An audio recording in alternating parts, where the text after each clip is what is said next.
memorable Bossy Field as the Otters look to rebound after a series opening defeat to the Windy City Thunderbolts last evening. We'll do a quick recap of that matchup. The Otters were in that ball game basically until the very end.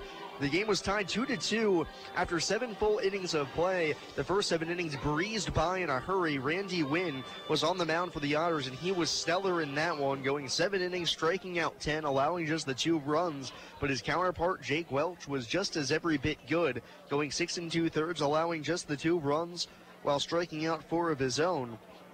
So both starters left after 7 innings. Welch in 6 2/3 innings as Patrick Leday came on to record the final out of the 7th inning. But either way, after 7 innings, the 2 ball clubs were tied at 2. And going into the 8th inning, we had an hour-and-a-half lightning delay here at Bossy Field as we saw some pretty good lightning bolts out beyond the left center field fence that struck down. So we halted play for a little bit. Tyler Beardsley was due to come on for the Otters and pitch. So we had a little bit of a stall in action. An hour-and-a-half later, we said, okay, we're good to go again. No lightning in the area. Beardsley came back out, got 2 quick outs to begin the 8th inning, then gave up a solo home run to Larry Balkwell that gave Windy City the lead. The Otters in the bottom half of the frame got Daniel Spingola on to lead off the inning as he singled. Toby Thomas then grounded out into a 1-6-3 double play.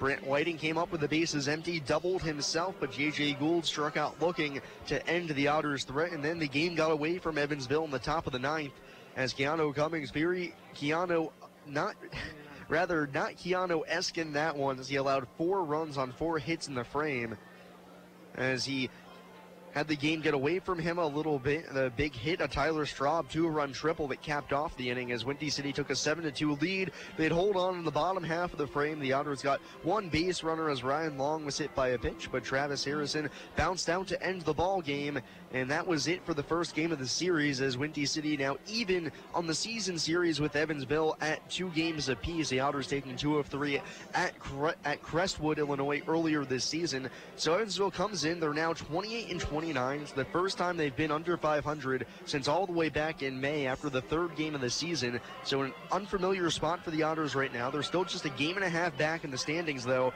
but they now find themselves all the way down in 4th place as Florence and Normal are both tied for 2nd, a half game back of the struggling River City Rascals, who have now lost 6 ball games in a row.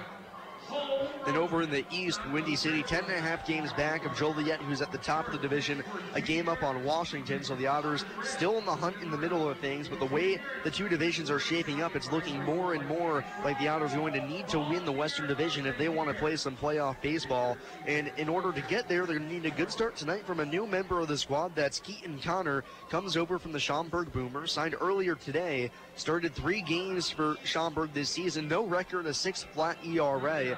15 innings, 7 strikeouts, 8 walks, 18 hits allowed from Concordia University in Chicago at the Division III level, one of the premier Division III institutions, as they made the Division III World Series both years Connor was there. And opposing him on the mound for Windy City is going to be Connor Bach. He comes into this game with some pretty good numbers, as he's 2-1 with a 4 even ERA, and over his past 3 outings, he's allowed a grand total of 2 runs. That comes over the span of 16 1/3 innings, and he's only given up 6 hits in that time span as well, while striking out an absurd 28 batters. So he's been dynamite as of late, and one guy who hopes to become dynamite here in the near future is Travis Harrison. He's been so good all season long for the Otters. You may have heard our conversation with him during the rain delay in yesterday's game, as that was a little fun convo that I had with Travis, but he got 2 hits last night, breaking a little 0-for streak that he had as he looks to get back on track. He's hitting the ball well. His swing looks good. Sat down and talked with him before today's ball game, so we'll return with that after the break. You've been listening to the Evansville Otters pregame show here on WUEV 91.5 FM, brought to you by Krugemeyer and Kahn.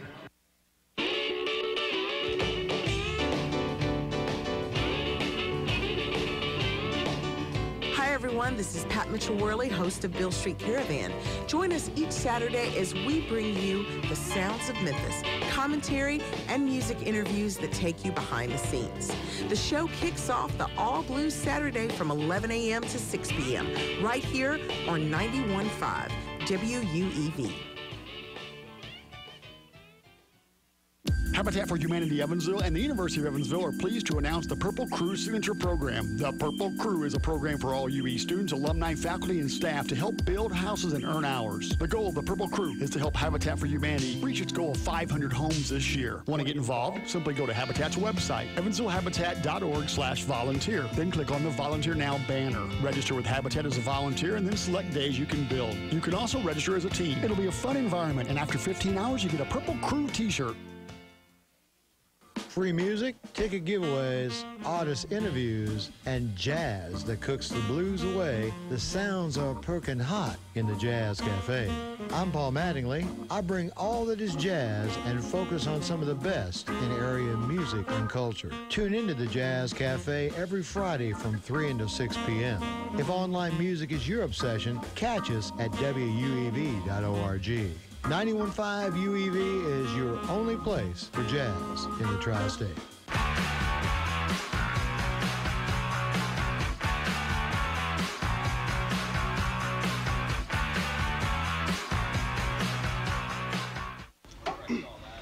Welcome back to the Evansville Otters pregame show, where I'm joined by Otters first baseman and Rain Delay Entertainment, Travis Harrison. Travis, how are you doing today? Doing good, Sam. Thanks for having me. Yeah, no, it's a pleasure to have you here again. Last night you jumped on in the middle of the lightning delay. They'd paused the game for about an hour and a half yesterday. How tough is it when you're 7 innings through a really hotly contested ball game to have your engine kind of stopped then and have to restart it for the late going? Yeah, it's definitely a challenge. There's different ways to go about it. I kind of treat it as two different games because when you're going to the next one, you have to get ready just like you did going into the first one. And so it was nice to come up with you and talk with you and kind of get my head off it a little bit. And I enjoyed it. The worst part last night was it was so humid, and you can't change jerseys. And so now you cool down. Now you're cold. Now you're sweating and it's a mess. But it's not that big of a deal. So that's the first time I've ever been in a lightning delay. I know a lot of other people have experienced things like that, but other people have experienced weirder delays for other things. Have you ever had a game delayed by something other than weather or some weird kind of weather?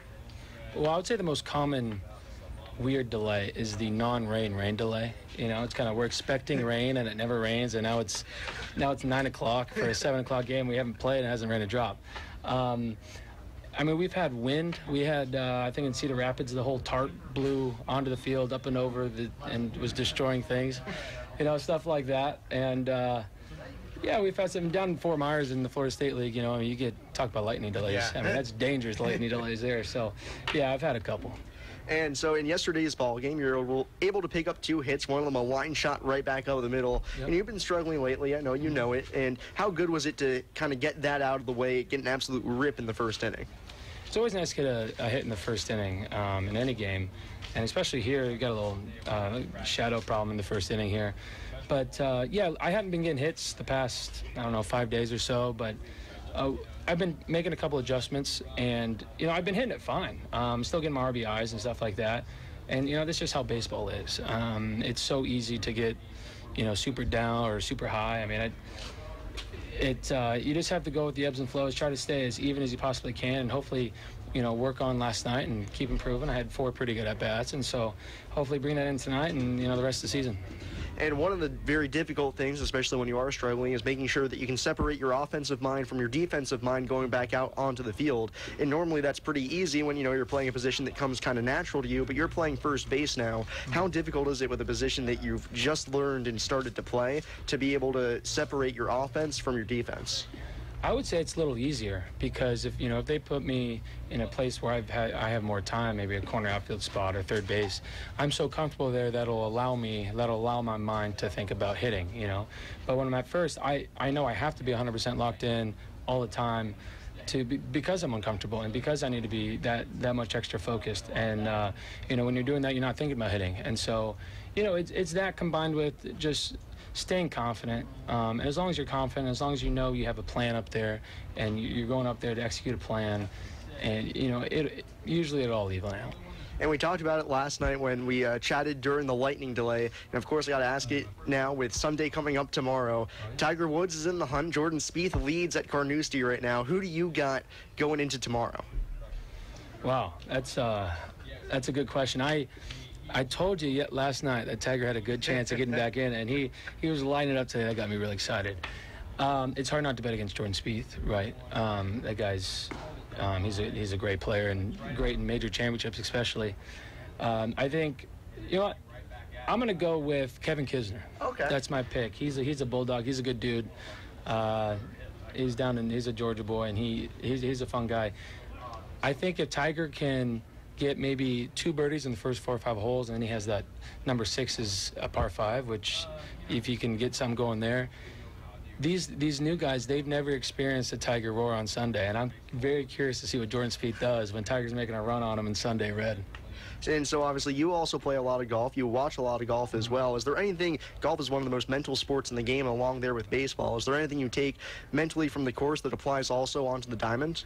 Oh, there's so much similarities between the two sports. And actually, yesterday, like you said, I hadn't had a hit in a while. I went and played 9 holes in the morning just to get my mind off it, because that's probably my favorite thing about golf is when, at least when I'm golfing, I'm thinking about nothing else in the world except, you know, what I'm trying to do with my golf ball. And that kind of gets me away from baseball, gets me away from everything, and kind of resets. And it worked last night. And so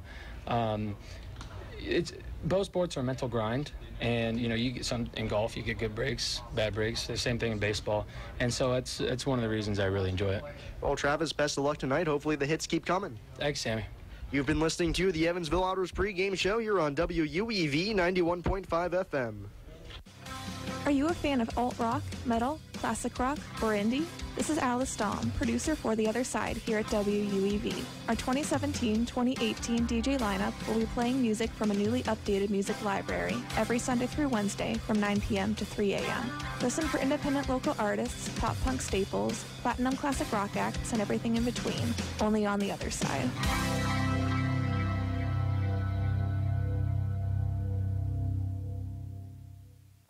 Up early, staying up late, or just can't sleep? Give 91.5 FM a listen. 3 to 5 a.m. Sunday through Friday. It's the overnight flight. Hand-picked grooves for the Tri-States late nights. Nothing sounds quite like the overnight flight.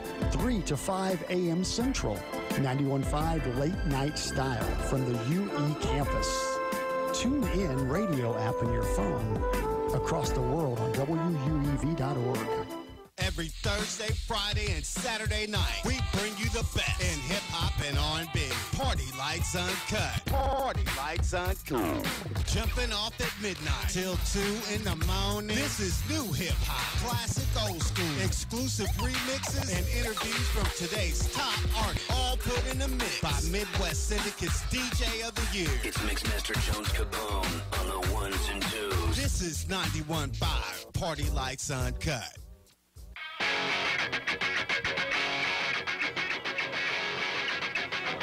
Welcome back to the Evansville Otters pregame show here at Bosse Field on 91.5 WUEV. I'm Sam Zelnick here in the booth at Bosse Field as we count you down to first pitch here for the Otters matchup with the Windy City Thunderbolts. The Otters, I mentioned in the first segment of our pregame show that they're going to hand the ball off to Keaton Connor. He's making his first start here with the Otters. Had 3 previously on the season with the Schaumburg Boomers. But how's the rest of the lineup going to look? Well, I got the answer for you on that one. Remember, fans, this Evansville Otters lineup is brought to you by Mr. Quick Pick, here to provide you the roadside service you deserve. Call Mr. Quick Pick at 812-496-2321. David Cronin leads things off. He's only hit anywhere but top of the order just twice on the season. That was his first 2 games as an Otter. Ryan Long DH last night. He's going to play third and bat second here this evening. Travis Harrison at first. Just talked to him on the pregame show, obviously. A great conversation there. A guy with a wealth of baseball knowledge who's been in the game for about 6 or 7 years now since being drafted out of high school. Daniel Spingola bats cleanup for the first time this year, as it's the first time anybody other than Jeff Gardner, when Jeff is in the lineup, bats cleanup in this one. Then Brant Whiting, who has got 4 hits so far as an Otter and 6 opportunities. If that wasn't impressive enough, all 4 of his hits are doubles thus far. He'll bat 5th in this one. Jeff Gardner slots on down into the 6th hole. First time he's hit 6 this season. Joe DeLuca back in the lineup. First start for him since back on July 18th against Lake Erie, the finale of that series. He'll do the catching. Zach Wells in left field. He'll hit 8th, and J.J. Gould moves back over to shortstop tonight as he played third base yesterday. He'll play shortstop and bat 9th in the order. Opposing the Otters, of course, Windy City. This is how they line things up. Pretty similar to last night, but a few changes you'll notice towards the bottom of the order.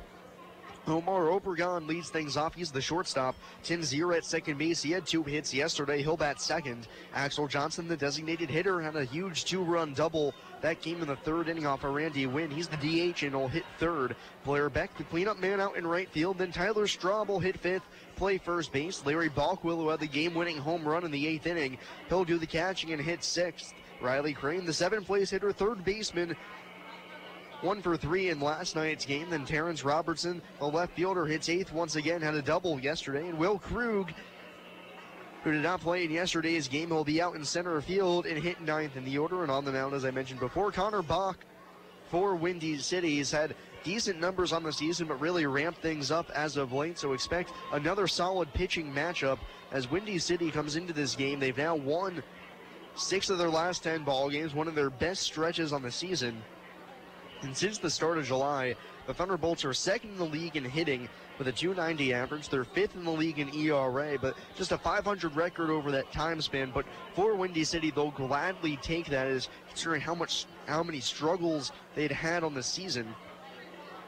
So Windy City lining up here against the Otters. Evansville that mired in their worst stretch of the season. They have lost 8 out of 10 ball games. That's the worst stretch they've had easily so far this season. They're under .500 for just the 2nd time this year, and it's going to be up to the new guy, Keaton Connor, to try and be able to get the Otters back on track. And what's been the real struggle for the Otters as of late is mainly the offense. The pitching has been all right, but you look at the whole team, really things just have not been clicking right now for just about anybody. The Otters have averaged 3.2 runs over their past 10 ball games. That's not going to cut it.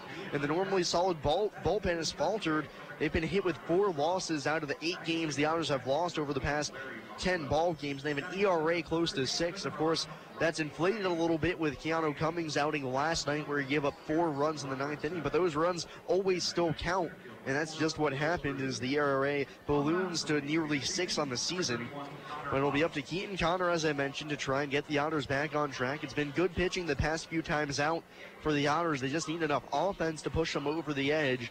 So their run differential over the past 10 ball games isn't terrible. They're being outscored by a total of 13 runs on the season, or in that span, which isn't that bad, as they've been winning games by 5 or 6 runs, but they can't seem to win the tight ball games where they're down 2-1, 3-2, or what have you. This is an Otters team that has struggled in 1-run ball games all season long. They're 4-12 in those situations, and like I've mentioned so many times, one of the keys for the Otters is being able to score first in a ball game. When the Otters are the first to strike, they're 20-12 as opposed to 8-17 when they're second on the scoreboard. And then, as always, it's get ahead and stay ahead early. The Otters take a lead into the last half of the ball game, starting in the 6th. They have a record of 20-2. Of course, you know, those are just numbers. You got to act on them as well, and those numbers tell the past, not the present. And the Otters hoping to rewrite their present here, as they've been struggling a little bit lately, but a chance to be able to get back on track against a Windy City ball club that you'd love to see the Otters take the next 2 games against, as Evansville has a huge stretch coming up here with Windy City, then against Gateway on the road. That's the 2nd worst team in the Frontier League, and they'd love to get some confidence going into a humongous matchup with River City next weekend. And if things match up the same way that they did this weekend with River City being about a game and a half up on the Otters, Evansville could very well be in first place at the end of next week if they take care of business over the next week or so. But that means a lot of things have got to go the Otters' way. They've got to be playing some better baseball and find a way to make it work. And it's something that, you know, the Otters have in them. This is a very talented team that we've seen over the course of the season have some nice mini runs where they've won 4 out of 5, 3 out of 4, what have you, go on a nice little 4-game winning streak. But we haven't seen that 8 out of 9 or 10 out of 12 kind of run that you'd really like to see. And of course, you know, that's just wishing out there a little bit, but this is a ball club that I truthfully believe does have the talent to do something like that. It hurts having lost 2 of the top starters on the ball club. The Otters have replaced them with guys that I think can fill in admirably, and this is an offense, when everything is clicking, is as dangerous as it comes here in the Frontier League. The Otters are out into the diamond for the national anthem, so we'll step away now and be back with first pitch here from Bosse Field. You've been listening to the Evansville Otters pregame show on WUEV 91.5 FM, brought to you by Kruckemeyer and Kahn. The University of Evansville bookstore, located on the first floor of UE's Ridgeway Center, is your one-stop shop for University of Evansville apparel and gifts. The bookstore features various UE items, including clothing from Nike, J America, and Cotton Exchange. The bookstore is open Monday through Thursday, 8 a.m. to 6 p.m., Friday, 8 a.m. to 4:30, and Saturday, 10 to 2. Parking is available on Walnut Street and in UE's H-Lot. The UE bookstore can also be found on the web at evansville.bkstr.com. The University of Evansville bookstore. Investing in your education is one of the smartest things you can do for yourself. The job market is really competitive right now. University of Evansville is a very prestigious university. I was really nervous at the beginning, going back to school after 18 years. This is the most doable thing. It's one night a week. It's an excellent program. You learn a lot about yourself. Earning my degree at U of E has made a huge impact in my life. Make an impact on your career today. Visit evansville.edu/adult education. University of Evansville Office of Diversity Initiatives Summer Dialogue on Race continues this Wednesday, July 18th from noon to 1 p.m. at iCamp Hall in the Ridgeway Center. This Wednesday, UE Philosophy and Religion Department Chair Valerie Stein will lead a discussion on structural racism and privilege, an important piece of the puzzle when talking about racism. Please RSVP by July 16th to Lamisa Williams at LW161 at evansville.edu or call 812-488-2413. Join us on the UE campus for the Rethinking Diversity Summer Series. Giving our best has prepared us for being the best. Announcing the University of Evansville's Harlaxton College as the #1 ranked study abroad program in the nation. As a part of the UE experience, we offer all our students an unparalleled foreign study program. More than 60% of UE students study abroad. Our students from all majors live, learn, and travel the world, and still graduate in 4 years. The University of Evansville's Harlaxton College, the #1 study abroad program in America. It's time for Evansville Otters baseball on 91.5 FM, WUEV. 3-1. Long, toward right, toward the corner, toward the foul pole, and over the wall. Fair. Home run for Ryan Long. 1-0, hit high in the air to deep left field. This one's gonna tie the game. A 2-run home run for Thomas. Don't forget, Otters fans, you can catch every Evansville Otters broadcast on 91.5 FM, WUEV, online at evansvilleotters.com, and through the WUEV mobile app. The Otters take Game 5 by a score of 1-0, and they are the 2016 Frontier League champions. Now, let's go out to the diamond for all of the exciting action. Welcome into Bosse Field, where the Otters are set to take on the Windy City Thunderbolts here in the second game of this 3-game set. Sam Jelinek here behind the mic at Bosse Field as the Otters are warming up on the diamond right now. Keaton Connor finishing up his warm-up tosses, making his first start here with the Otters. It'll be his 4th start on the season as he began the year with the Schaumburg Boomers, making 3 starts at the end of June into the first week of July. Connor so far in the season, no record, a 6 even ERA in 15 innings. And this is how the defense is going to look behind him in this one. Zach Wells out in left, Daniel Spingola in center, Jeff Gardner in right, Ryan Long at third base, J.J. Gould up the middle at short, David Gronin at second base, Travis Harrison at first base, and behind the plate, Joe DeLuca forming the battery with Keaton Connor on the mound. Remember, fans, this pitcher and catcher battery is sponsored by The Answer Auto Repair East.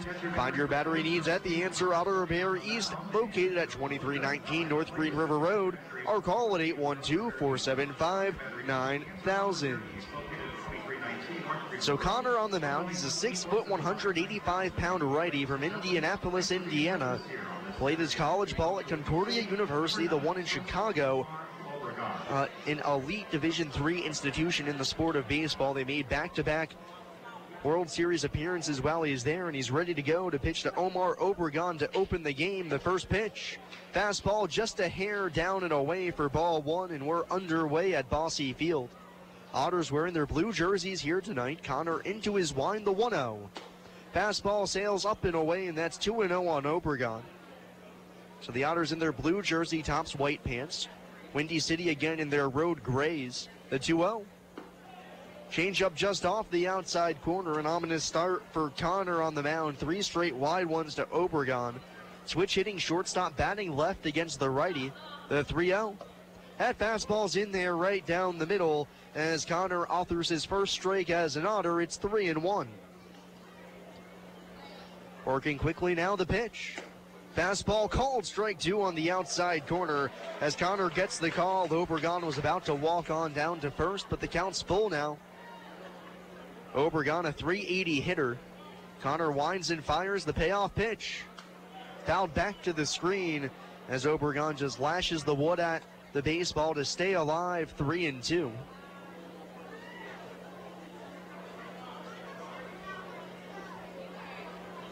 Next payoff delivery. Lined right back up the middle. Spignola will have to field it on one hop towards right center field. It's a leadoff single for Omar Obregon as he picks up where he left off yesterday when he had 2 base hits, as he leads off the ball game with a single straight up the middle.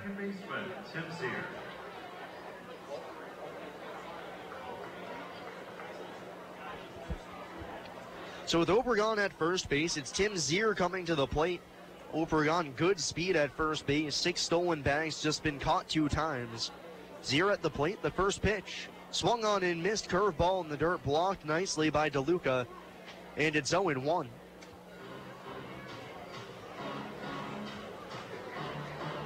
Zier, the second baseman, 256 on the season. 3 long balls, 34 driven in. Obregon, a solid lead at first base. Harrison holds him on. Catcher sets up down and away on Zier. 0-1, runner goes, called strike 2, throw down to second is going to be late. As DeLuca had a solid strike down there, but Obregon with a phenomenal jump. As Connor's leg kick is pretty short on the mound, but the amount of time it actually takes him to get coming home is what's hurting him there, as that was closer to about a 1-4, 1-5 time to the plate. More than enough time for Obregon to steal second. But it's 0-2 on Zier. We'll see how Connor wants to pitch him here. He's gone off speed to open up the at-bat. 0-2 pitch. Slider flared the other way into right center field. Long run for Gardner. He's going to have to play it. Or he's able to catch it on the fly as he reaches down and plucks it out of the air. Going to third is Obregon. As the first out is recorded, Gardner with some nice range there, able to put it away for the first out of the inning. But Obregon up to third with just 1 away. So the old adage of get him on, get him over, get him in could apply here for Windy City. Man at third base, 1 gone, top of the first, trying to get on the scoreboard early. Axel Johnson at the plate, left-handed batter. Still from the stretch, Connor ready, his first pitch. Breaking ball on the outside corner, called strike 1 early on outside of Obregon's at bat. We've now seen Connor start off back-to-back hitters with off-speed pitches. We'll see if he wants to work backwards the rest of the way. 0-1 to Johnson. Changeup ripped through the hole on the right side. That's a base hit. Weighted back nicely on that one. Coming home to score from third is Obregon, and Windy City leads early on 1-0 here on the top of the first. Number 2, right fielder, Blair Beck. So single, stolen base, fly out single, and Axel Johnson's got his 3rd RBI of the series after 2 yesterday. And it's 1-0 Thunderbolts. Now the cleanup man, Blair Beck, stands in. Connor set, checks the runner. One more look, now comes home. Tosses a curveball downstairs, Beck lays off 1-0. So that's now 3 straight hitters for Connor, where he's starting them off with something that spins. Johnson at first, 6 for 6 in stolen bases. Bluffs a run on the 1-0 pitch, but it's a curveball down and away. Would have been a good pitch to run on, but Beck takes it, and it's 2-0 now.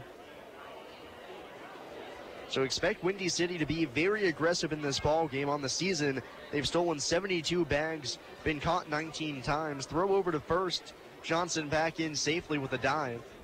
1-0 Windy City, top of the first inning. 2 out of the first 3 batters have singles thus far. 2-0 on Beck, taking off for second base is Johnson. He's going to be caught in a rundown. It'll be tagged out at second as he thought he had Connor timed. Just stepped off the back of the rubber and picked him off.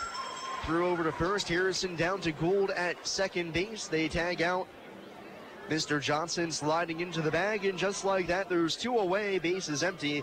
And maybe that'll calm down the nerves of Connor on the mound, making his first start for a new team. 2-0 pitch to Beck. Breaking ball called, strike 1 on the outside corner, as it's becoming apparent through the first 3.5 hitters now that Connor wants to work backwards. The 2-1.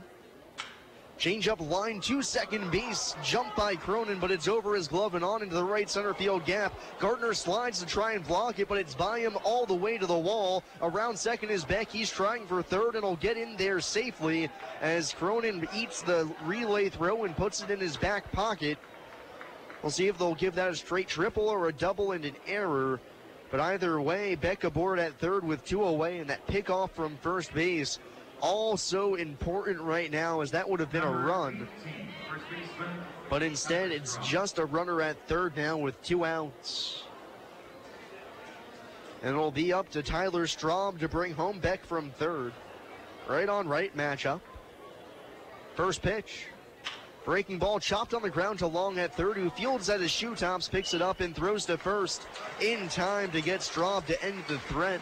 But 1 run home in the inning for Windy City will go to the bottom half of the first. It's the Thunderbolts 1 and the Otters coming to bat here on WUEV 91.5 FM, brought to you by Kruckemeyer and Kahn. I just love this place. And I just love that ring. It's gorgeous. Where did he get it? Kruckemeyer & Kahn, of course. For the engagement ring that will have everybody talking, look no further than Kruckemeyer & Kahn. With incomparable selection, quality, and service, Kruckemeyer & Kahn is the only choice for the ring that will last a lifetime. Kruckemeyer & Kahn, your lifetime jewelers. So, everybody's talking about the ring. It's pretty great, huh? Pretty great. It's amazing. You gotta tell me, man. Where'd you get it? Kruckemeyer & Kahn, of course. For the engagement ring that will have everybody talking, look no further than Kruckemeyer & Kahn. With incomparable selection, quality, and service, Kruckemeyer & Kahn is the only choice for the ring that will last a lifetime. Kruckemeyer & Kahn, your lifetime jewelers. So let's see it. I absolutely love it. He did a fabulous job picking it out. I couldn't be happier. Well, I had a lot of help. I bet I know where it came from. Kruckemeyer & Kahn, of course. For the engagement ring that will have everybody talking, look no further than Kruckemeyer & Kahn. With incomparable selection, quality, and service, Kruckemeyer & Kahn is the only choice for the ring that will last a lifetime. Kruckemeyer & Kahn, your lifetime jewelers.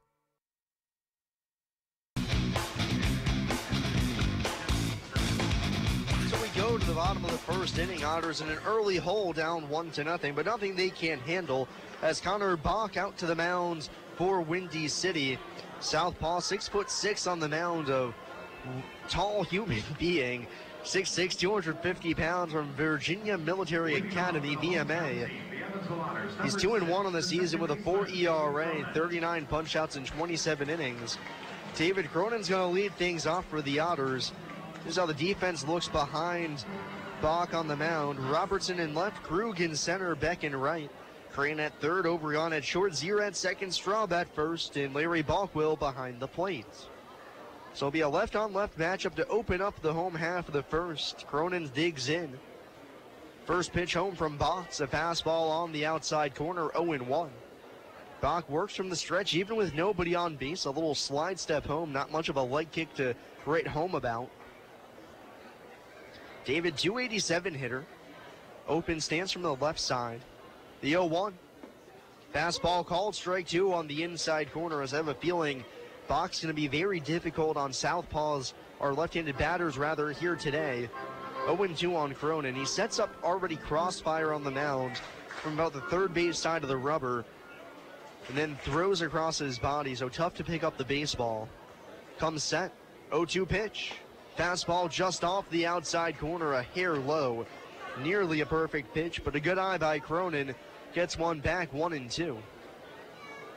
1-0 Windy City, bottom of the first.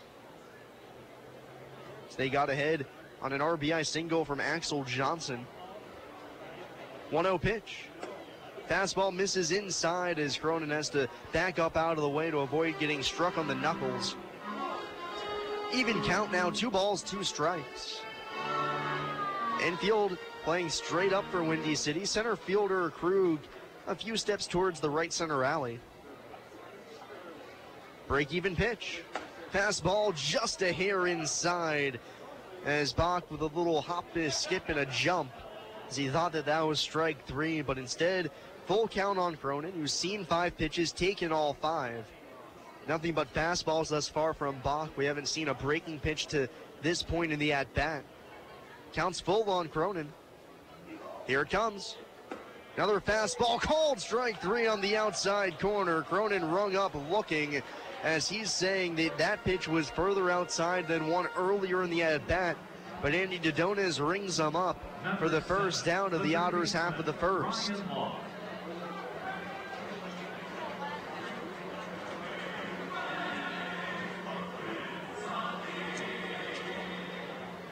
So with Cronin retired on 6 pitches, Ryan Long's turn to hit another left-handed bat.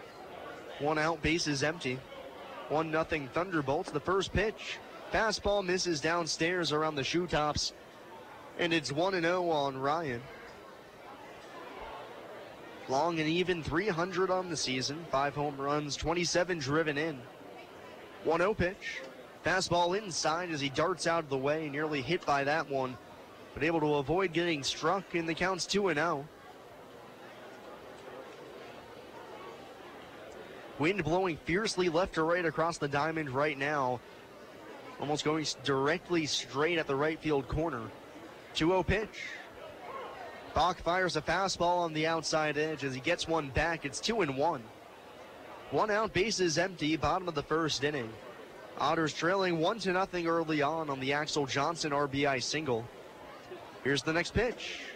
Long takes a called strike 2 at the belt outside half. Thought about swinging but held up, and it's 2-2. To this point, Bach still going with all fastballs, not wanting to show off the slider or curveball he has in his back pocket yet. 2-2 on Long, chokes up on the bat. The pitch. Another fastball misses down low, and for the second straight hitter, the count's full, 3-2. And talking to Terry Bonadonna, the Windy City Thunderbolts broadcaster, before this game, he said really the problem for Bach is that he racks up a lot of strikeouts. Payoff pitch.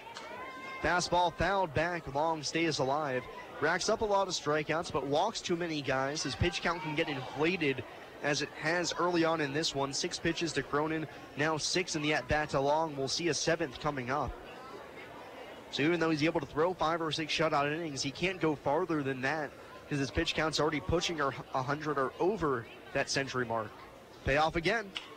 Little flare out to shallow left center field. Shortstop Obregon back, but he's not going to have a play as it drops in over his head. Left fielder Robertson over to pick it up and get it on in. A nice at-bat there by Ryan Long. Works it to full, and on the 7th pitch, a flare single to left center. First hit of the game for the Otters.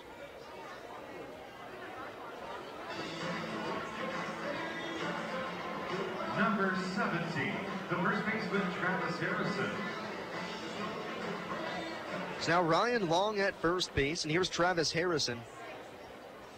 Travis hitting .271 on the season, 1 gone. Otters down by 1 run here in the first. The pitch. Fastball well outside as it almost drags Larry Balkwill to the backstop. And it's 1-0 to open the at-bat.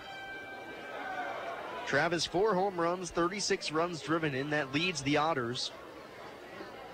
Long at first base, a healthy lead. The pitch.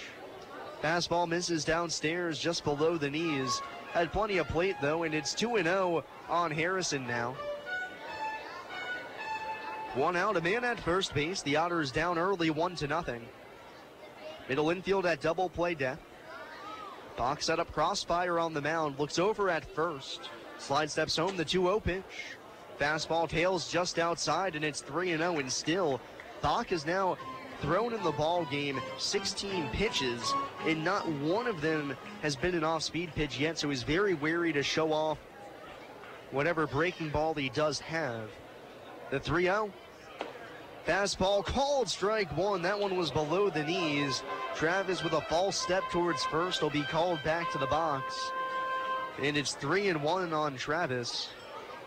We'll see if Ryan Long runs from first. This is a favorite play of Andy McCauley, the manager for the Otters, sending the runner on 3-1, put the defense into some chaos on a pitch that Travis should be able to drive. The 3-1 runner goes, misses outside for ball 4. So Long steals second, but not credited with the steal. With no throw down there on the walk, he's forced up to second. Pearson aboard at first as he earns the free pass. And the Otters are in business here in the bottom of the first, down by 1. Got runners at first and second with just 1 out. The center fielder, Daniel Spingola. And here's Daniel Spingola, center fielder for the Otters, hitting a clean .400 this season. 10 hits, 25 at-bats. Left-handed batter, the first pitch. Fastball finds the zone on the outside corner, belt high, 0-1. Otters down by 1 here in the early going. Got 2 men on, though, 1 out for Spingola, 4 RBIs on the season. Bach looks back to second, his 0-1 pitch. There's the first slider there, and it's down and away, 1-1. So Baca obviously hiding that breaking ball until he really needed to break it out. And here with a runner in scoring position, he thought the time would be right against Spingola, but he missed, and it's 1-1.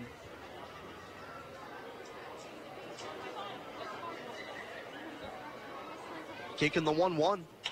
Ground ball hit softly to Straub at first base. He bobbles it, now tosses underhand to first as he picks it up from the dirt.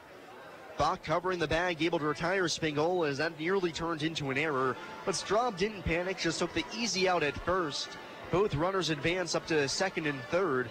There's 2 men in scoring position for one of the newest Otters, Brant Whiting.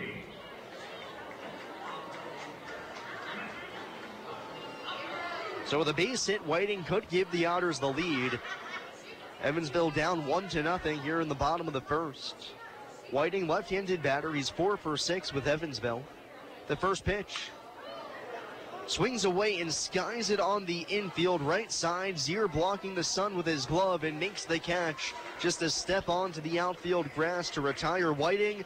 And then the threat, Otters put 2 aboard, but nothing else doing. We'll go to the second inning. It's Windy City 1 and Evansville nothing. Here on WUEV 91.5 FM, brought to you by Kruckemeyer and Kahn. GD Ritzy's is a proud supporter of Evansville Otters baseball. GD Ritzy's menu features hamburgers, grilled chicken sandwiches, old-fashioned peanut butter and jelly, and ice cream. With 3 Evansville locations, west at 4810 University Drive, on the north side at 4320 North First Avenue, and on the east side at 601 North Green River Road. GD Ritzy's is open from 10 a.m. to 10:30 p.m. Sunday through Thursday, and 10 a.m. to 11 p.m. on Friday and Saturday. GD Ritzy's, a proud supporter of the Evansville Otters. Hey 91.5 UEV listeners, if you like the music we play and our programming throughout the week, please consider donating to WUEV. It's as easy as going to WUEV.org and clicking the Give button. Or if you have a local business and are interested in underwriting UEV programming, email us at wuev@evansville.edu. From the staff at 91.5 FM WUEV, we thank you for listening and appreciate your support.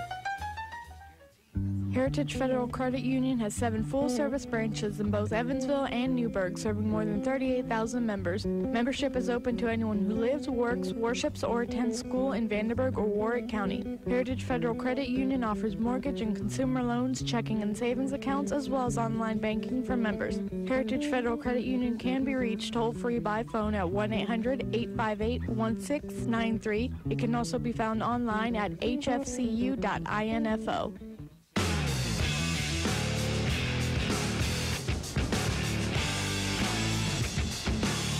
Ahead at the top of the second inning. It's Windy City 1 and Evansville nothing after an inning of play. Keaton Connor back onto the mound looking for better results here in the second. Gave up 3 hits in the first inning, but just the 1 run as he got a key pickoff of Axel Johnson. Larry Balkwell is going to lead it off for the Thunderbolts here in the frame. The first pitch. It's a breaking ball called strike 1 just underneath the knees. And it's 0-1, pretty apparent that the home plate umpire, Andy Dodona, is going to have a low strike zone here tonight. We've seen it for both sides now. The 0-1 pitch. Breaking ball in the dirt blocked by DeLuca, and the count's level at 1. Balkwell, a .219 hitter, 8 home runs, 31 runs driven in. It was his home run last night off of Tyler Beardsley. 1-1. Fastball misses down and in, 2 balls and a strike. His home run off of Tyler Beardsley to right field in the 8th. They gave Windy City a lead the Otters would never surmount. 2-1 pitch, breaking ball swung on and missed as Connor spins a good one up there. Balkwell can't wait back, and the count's even at 2. Bases clear, top of the second inning. Balkwell leading off the frame with his Windy City Ball Club already up 1-0. Break-even pitch. Curveball down in the dirt on the outside corner, and the count's full, 3-2.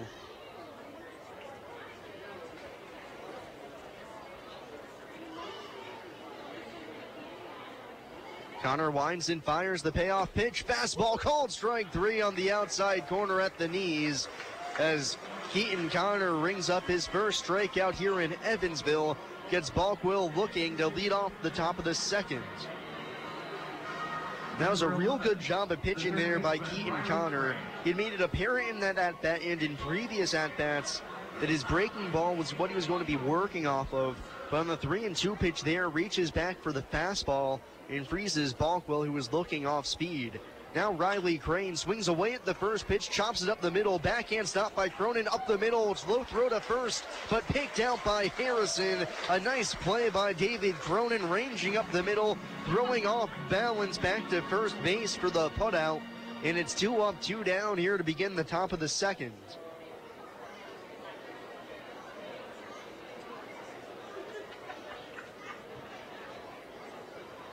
Number 6. Great job there by Cronin, fielding that one on the backhand, coming in towards the infield and the second base bag. Now here's Terrence Robertson, the first pitch. Slow breaking ball, dips a little bit too low, and it's ball 1. 1-0 Windy City, top of the second, 2 outs. The 1-0 pitch. Little half swing there by Robertson as he tried to hold back, but he clearly went around, and the count's even at 1. Left-handed bat, 4 for 12 with Windy City, the 1-1.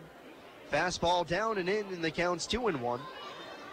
Connor working very quickly out on the mound, gets the ball back, toes the rubber, goes into the wind, and he's throwing the next pitch before he's got the ball back to him, the 2-1. Another fastball, this one on the back foot of Robertson, and misses, 3-1. 2 outs, bases empty, Windy City leading 1-0. 3-1 delivery. Fastball just outside, that's a walk to Robertson as he'll take first base, a threat to run. As the 8-hole hitter draws the free pass, and that'll bring up Will Krug. Number 4, center fielder Will Krug.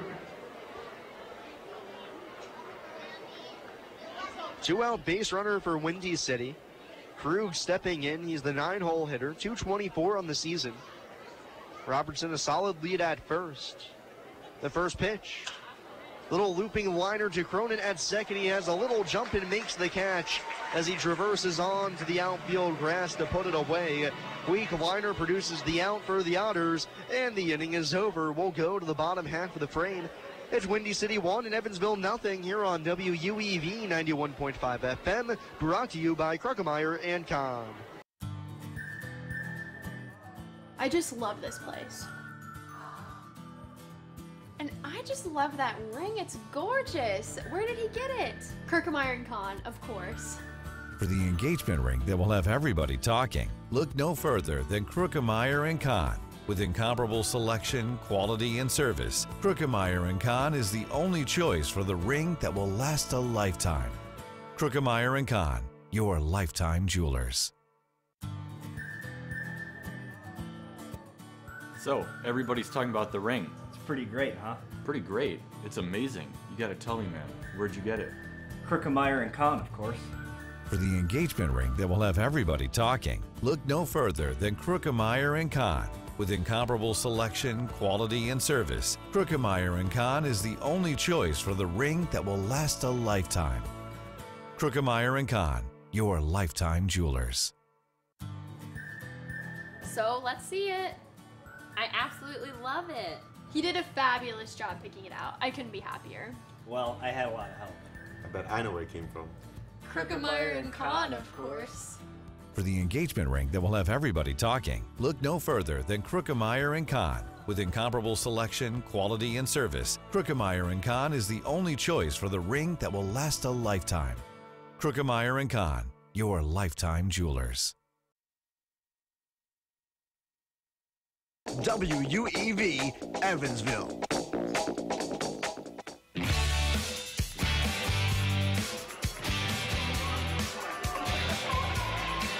To the bottom of the second inning we go. It's 1-0, Windy City in front early on.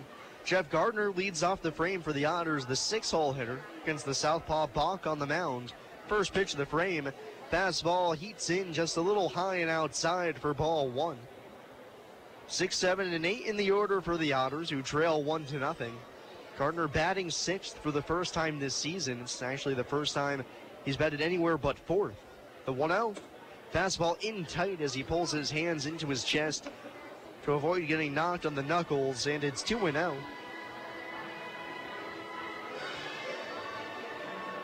Gardner 272 on the season, 6 long balls, 33 driven in.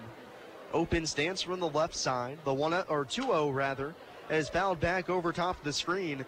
Gardner swinging away on a good fastball to hit. Can't square it up though, and the count moves to 2-1.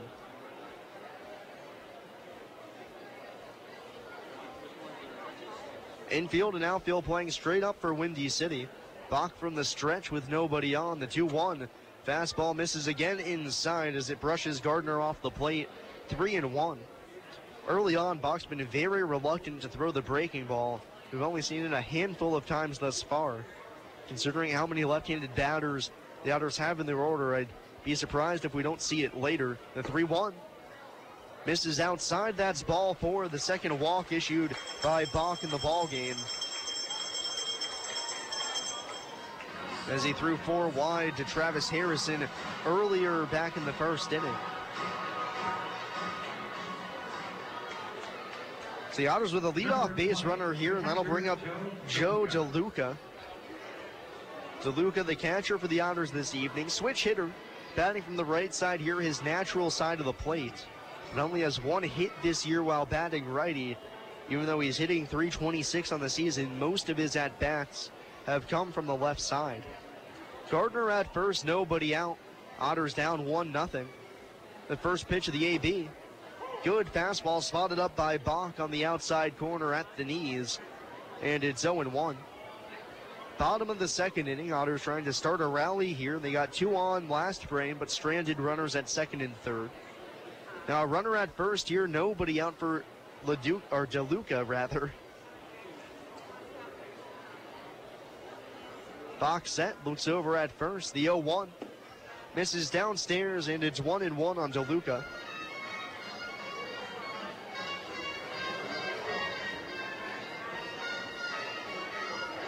Wind still blowing left to right here at the ballpark. Beautiful evening for baseball after we endured the lightning storm yesterday. The 1-1. DeLuca swings and misses on a fastball down, can't catch up to it. And he's down in the count now, 1-2. Third baseman Crane backs up a few steps to get behind the third base bag. Gardner at first after the leadoff walk.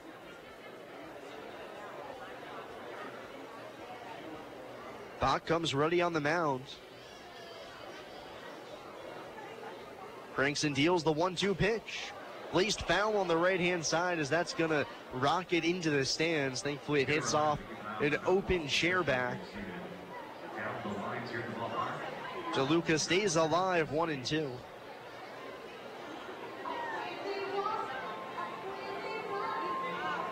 DeLuca taking his time getting back into the box, trying to throw off the timing of Bach on the mound. Not let him work as quickly as he has been so far in this one. 1-2 again. Fastball swung on and missed. He went up the ladder, and DeLuca can't lay off. That's the second strikeout of the game for Connor Bach, and there's 1 out here in the bottom of the second. Jeff Gardner still at first base. The left fielder, Zach Wells. That brings up Zach Wells. Gardner still aboard at first. Zach, right-handed batter, hitting $173 on the season. 2 long balls, 9 driven in.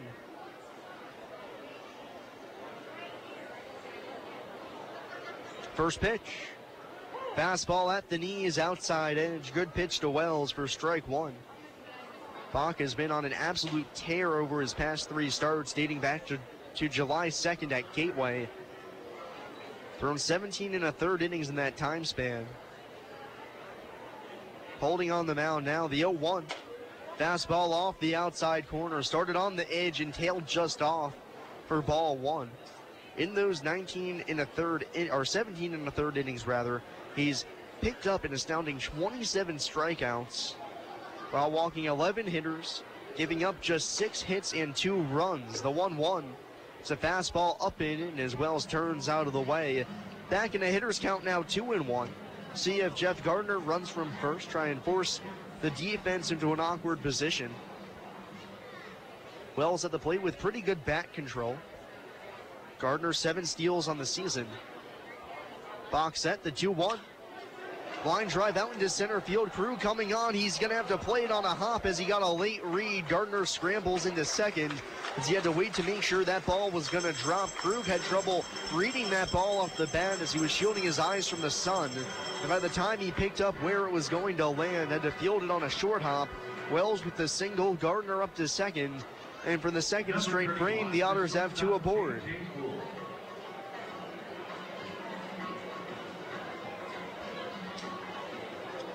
Now it's J.J. Gould, the 9-hole batter.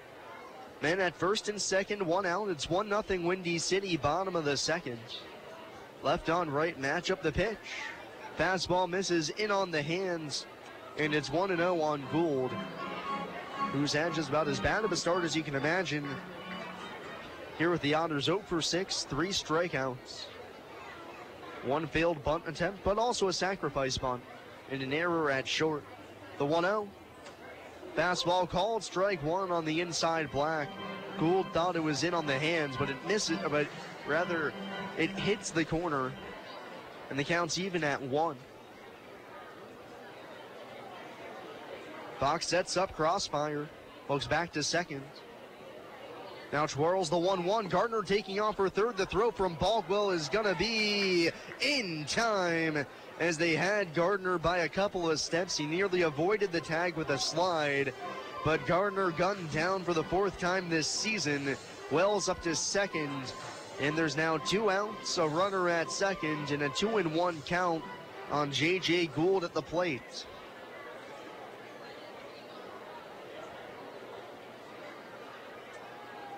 Wells takes his lead. Second baseman Zier holds him close. The pitch. Fastball misses down and away, and it's 3-1. Gardner running on his own accord there. Not the first time he's tried to steal third base. He's got about a 50% success rate when trying to steal third. Tries to time the pitcher. Unsuccessful there. The 3-1 to Gould. Fastball misses outside. That's ball 4. Second walk in the frame for Bach, his 3rd in the game. Now put runners at first and second again, this time with 2 outs for David Cronin.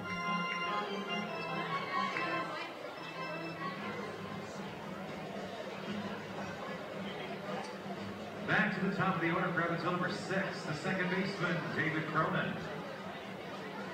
So 2 on, 2 out. The Otters down by 1 run, bottom of the second inning.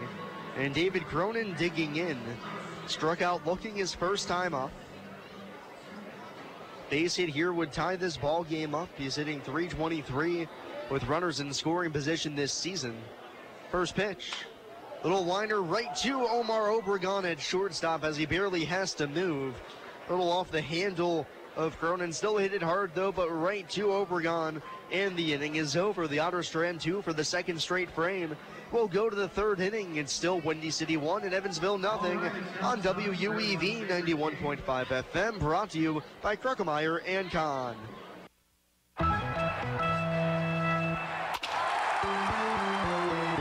Hi, this is Joe Townsend from JMT Restoration. We are proud to be a sponsor of the 2016 Frontier Champion Evansville Otters. If you ever have a mold or water restoration issue in your home or business, give us a call at 812-205-5384.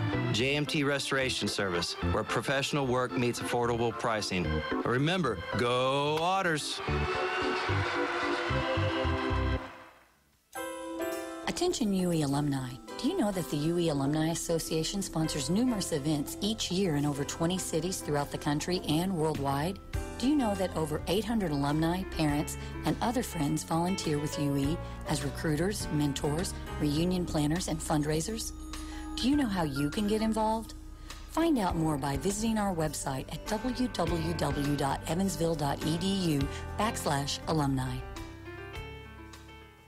The Tri-State Area Marathon service stations are proud supporters of the Evansville Otters. Marathon has over 5,100 Marathon-branded stations nationwide, and a full list of area Marathon stations and a list of daily gas prices are available online at mymarathonstation.com.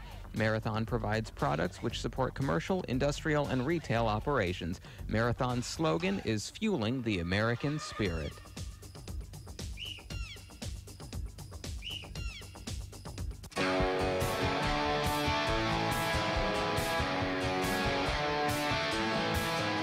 We go to the bottom half of the third inning. Keaton Connor back out for his third inning of work. It's 1-0 Windy City so far in this one. So it'll be the top of the order for the Thunderbolts. Omar Obregon leads it off. Singled his first time up. The first pitch shows bunt but takes down and in. And it's 1-0 on Obregon. Singled and stole a base his first time up. Came around to score the only run of the game thus far. The 1-0 pitch. Slaps at it and pops it foul out of play on the left side. And the count's even at 1.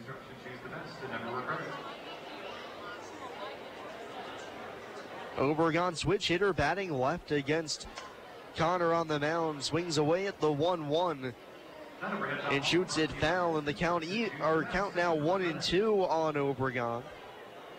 Top half of the third inning just getting underway. It's 1-2 on Obregon. Connor into his wind. The pitch. Fastball pushes Obregon off the plate. It misses. And the count's even at 2-2. Connor with one punch out of the game. The pitch. Bouncing ball up the first base line. Travis Harrison charges, fields on the third hop, and takes it to the bag himself to retire the shortstop for Windy City. One out after the first man retired here to lead off the third.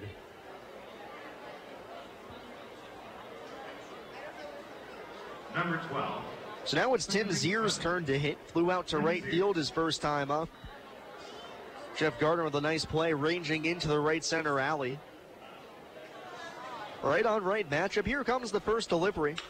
Ripped to third, dive by Long, but it's by him and on towards the Windy City bullpen.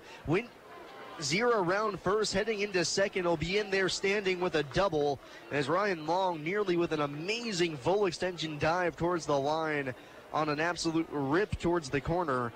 But it's a double for Zier. Number 33, designated hitter Axel Johnson. Now another RBI opportunity for Axel Johnson, who has torched the Otters here today as well as yesterday. 3 RBIs already in the series. RBI single in the first, but then was caught stealing as he tried to time Connor on the mound and couldn't. Runner at second, one out. The pitch. Breaking ball in the dirt. Funky stop by DeLuca, but it gets the job done. As he keeps it in front, Zier stays at second base.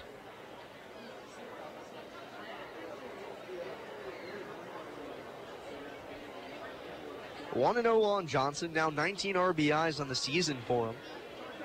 Zier gets his lead off of second. It's 1-0 Windy City. The pitch. Breaking ball down and in, deflects off the foot of DeLuca all the way to the backstop. Zier rounding third, but he's going to throw on the brakes as DeLuca was late getting back to the backstop to pick up the baseball. But Zier holds on to third base. Now 2-0 on Johnson with a man at third and one away.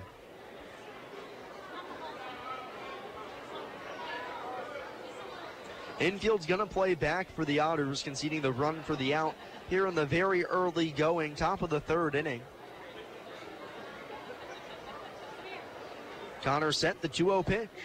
Fastball called, strike one at the knees. Connor gets the call, and the count moves to 2-1.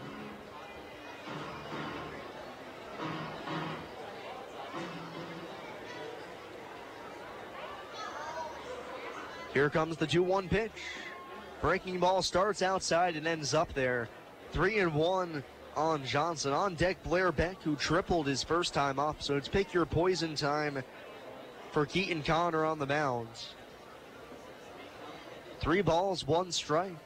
Here's the pitch. Curveball called, strike 2 on the outside corner near high. And the count's even 3-2. Or the count's full 3-2 rather, off my game.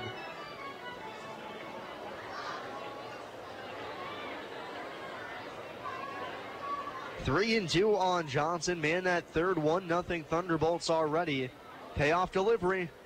Fastball skied in the air to shallow right center field. Center fielder Spingola coming on. He'll make the call on the catch. Tagging from third is Zier, but he'll hold up there as he throws on the brakes and gets back to the bag. Strong throw from Spingola to the plate. Able to keep Zier from tagging and scoring a big second out as Johnson can't come through. And it'll be up to Blair Beck.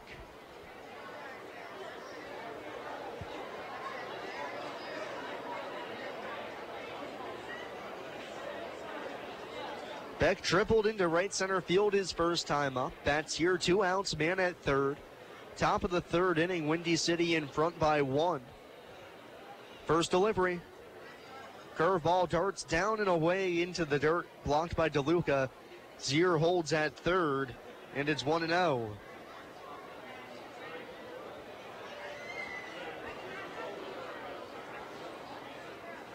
Beck slightly open stance. 1-0 offering. Fastball misses above the hands, and it's 2-0 on Beck. 6 home runs, 23 driven in, and before that triple in the first inning, had only been hitting $184 in his past 10 ball games. 2-0 pitch. Slow breaking ball taken at the knees as Connor gets one over. 2-1.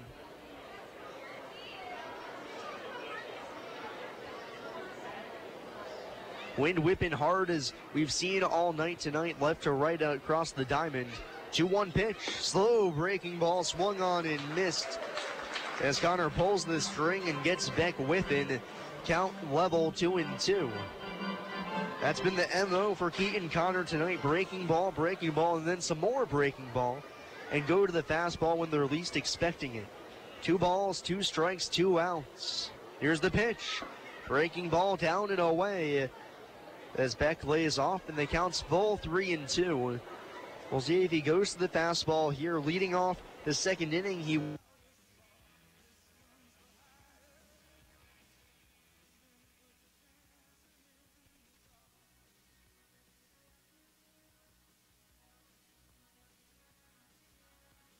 as he tracks it down and makes the play in time to get Beck and end the inning. Windy City threatens, but Connor strands a runner at third, and we'll go to the bottom of the third. It's Windy City 1 and Evansville nothing here on WUEV 91.5 FM, brought to you by Kruckemeyer and Kahn. I just love this place. And I just love that ring. It's gorgeous. Where did he get it? Kruckemeyer and Kahn, of course. For the engagement ring that will have everybody talking, look no further than Kruckemeyer & Kahn. With incomparable selection, quality, and service, Kruckemeyer & Kahn is the only choice for the ring that will last a lifetime. Kruckemeyer & Kahn, your lifetime jewelers. So, everybody's talking about the ring. It's pretty great, huh? Pretty great. It's amazing. You gotta tell me, man. Where'd you get it? Kruckemeyer & Kahn, of course. For the engagement ring that will have everybody talking, look no further than Kruckemeyer & Kahn. With incomparable selection, quality, and service, Kruckemeyer & Kahn is the only choice for the ring that will last a lifetime. Kruckemeyer & Kahn, your lifetime jewelers. So let's see it. I absolutely love it. He did a fabulous job picking it out. I couldn't be happier. Well, I had a lot of help. I bet I know where it came from. Kruckemeyer and Kahn, of course. For the engagement ring that will have everybody talking, look no further than Kruckemeyer & Kahn. With incomparable selection, quality, and service, Kruckemeyer & Kahn is the only choice for the ring that will last a lifetime. Kruckemeyer & Kahn, your lifetime jewelers. Member FDIC.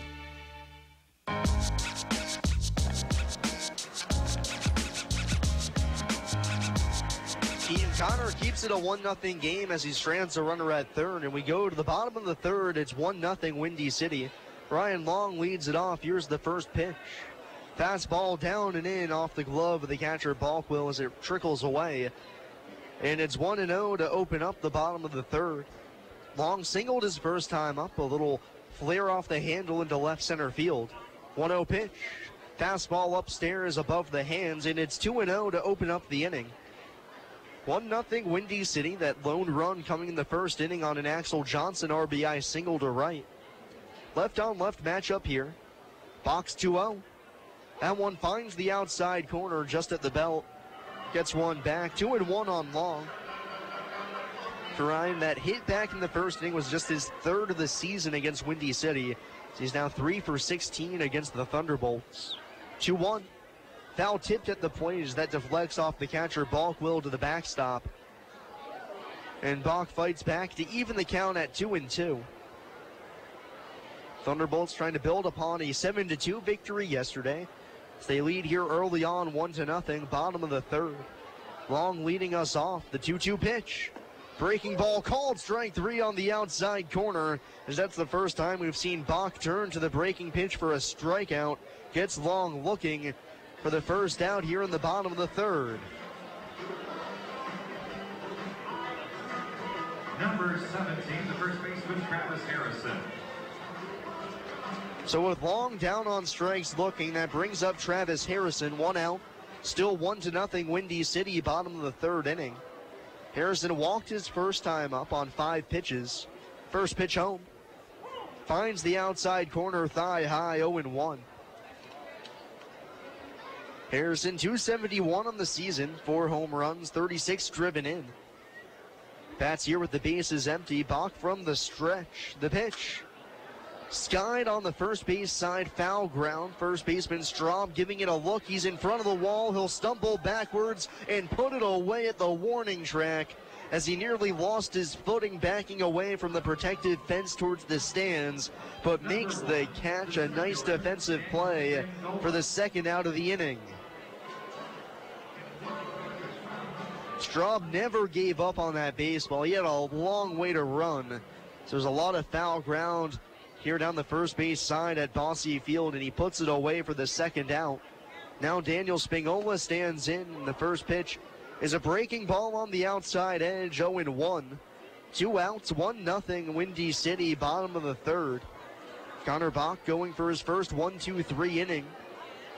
2/3 of the way there. The 0-1 swung on and missed. Another slider, and this time another strike on a swing and a miss, and it's 0-2. Spingola grounded to first base his first time up. 2 strikes, 2 outs. Otters down by 1, bottom of the third. Fox 0-2 offering. Swung on and missed. Spingola chased the slider down. That's 4 in the game for Bach through 3 innings. And after a third of this game, it's 1-0 Windy City here on WUEV 91.5 FM. Brought to you by Krugemeyer and Kahn.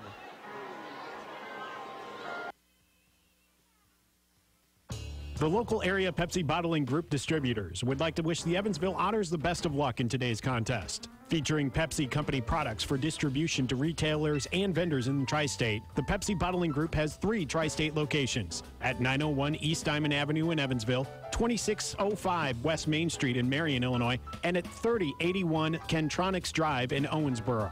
More information on Pepsi products can be found online at PepsiCo.com. Pepsi, a proud supporter of the Evansville Otters. A Case of the Blues is your home for blues music in the Tri-State, featuring music from local artists like Honey Roy, Dale Niehaus and Bad Mojo, the Bosco France Band, and the Beat Daddies, as well as legends of the blues like B.B. King, Buddy Guy, and Muddy Waters. A Case of the Blues is on every Saturday from 11 a.m. to 6 p.m., only on your place for blues in the Tri-State, 91.5 FM WUEV Evansville, a University of Evansville radio station.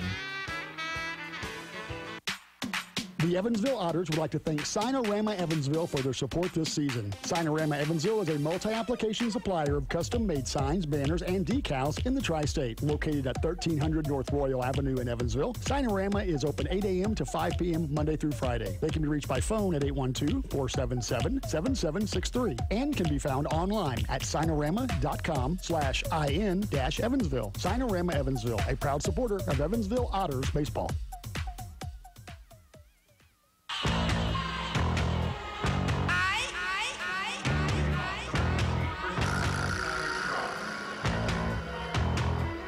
Top of the fourth inning we go. It's 1-0 Windy City.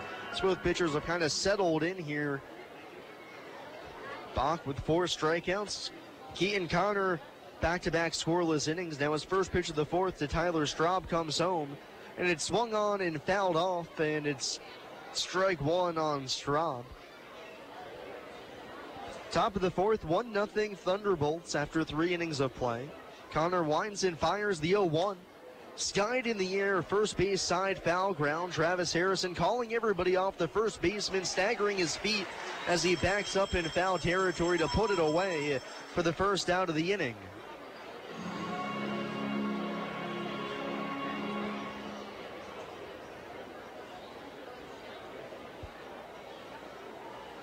Number 8, catcher, Larry Bockwell.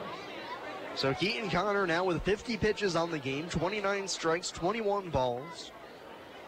Not exactly a high pitch count, but enough to keep him in the game at this point. It's 1-0 Windy City, top of the fourth, 1 gone, and Larry Balkwell steps in. Connor's first pitch. Drilled in the air to deep right center field. Spinola racing back, track wall. See you later. A line drive shot over the right center field wall towards the bullseye in right center field on the 10th. Larry Balkwell with his second home run in as many days, and it was an absolute missile to put Windy City up 2-0.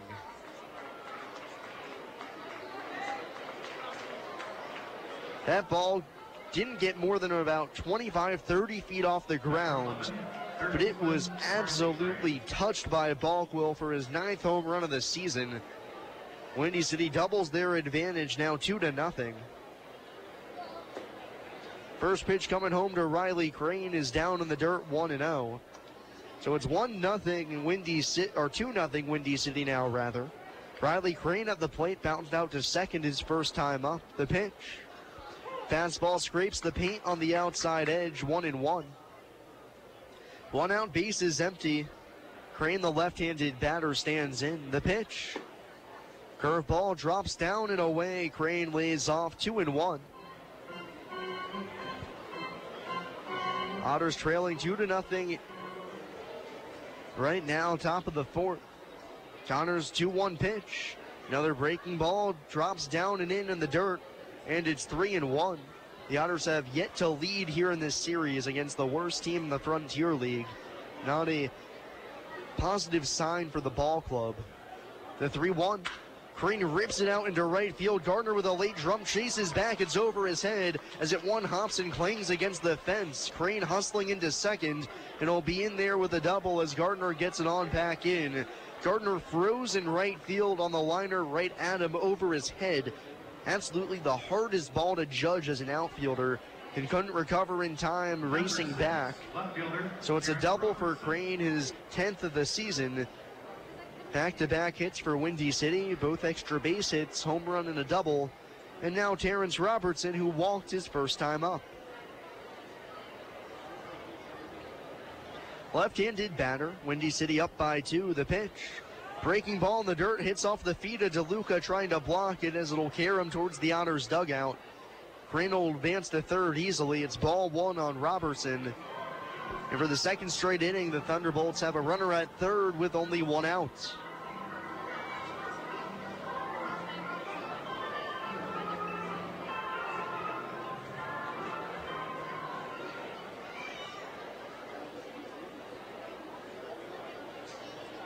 Infield stays back with the runner at third and only 1 out. Willing to trade the run for the out.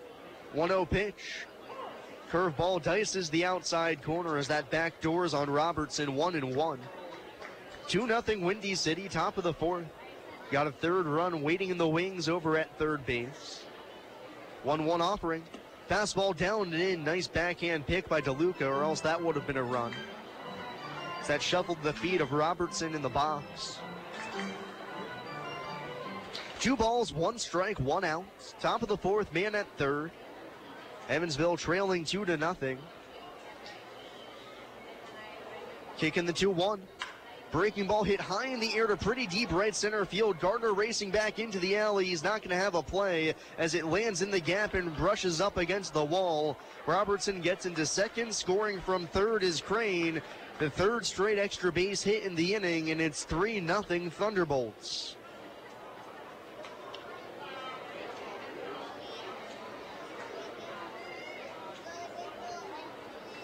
Number 4, center fielder Will Cruz. For Robertson, his second double of the season, and some action's going to begin down in the Otters bullpen. It looks like Alex Phillips is going to get warm and ready for the Otters as Keaton Connor getting hit around here in the top of the fourth. Man at second, 1 away. Windy City now up 3-0. Will Krug stands in, right-handed bat. First pitch, shows bunt, but launches a breaking ball that bounces in 1-0.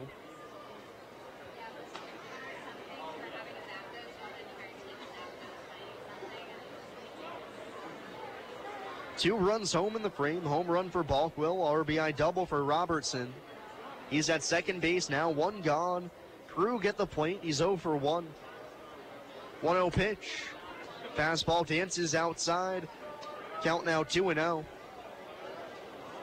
Krug 1 for his last 14, so an opportunity for Connor to take on a struggling hitter, see if he can get back on track here. 7 hits in the game for Windy City already. Robertson dances off of second, the 2-0. Fastball yanked down and outside. It's 3-0 on Krug. On deck, the top of the order, and Omar Obregon.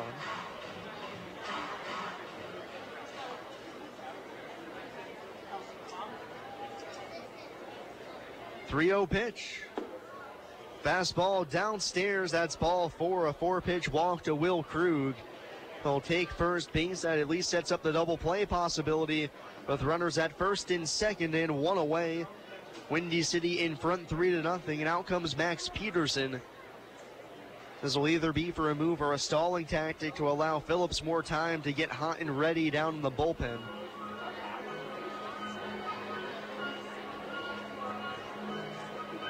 So no indication of a move yet, so Peterson just stalling for time now.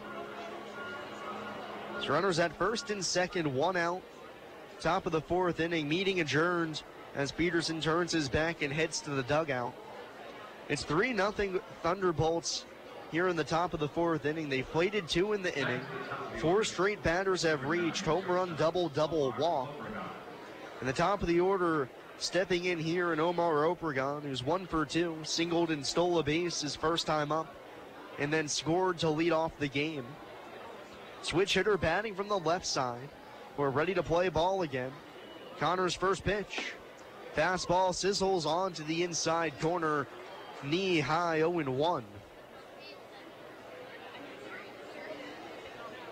Middle infield at double play depth, long even with the bag at third. The 0-1 pitch. Looped in the air to shallow left center field. Left fielder Wells coming on strong enough to play it on a hop as it's by him. He picks it up off the bounce. Coming around third and trying to score is Robertson. He will. Into third goes Krug, up to second Obregon. It'll be a single and an RBI for Omar Obregon. And now with runners at second and third and just 1 away, it's 4-0 Windy City.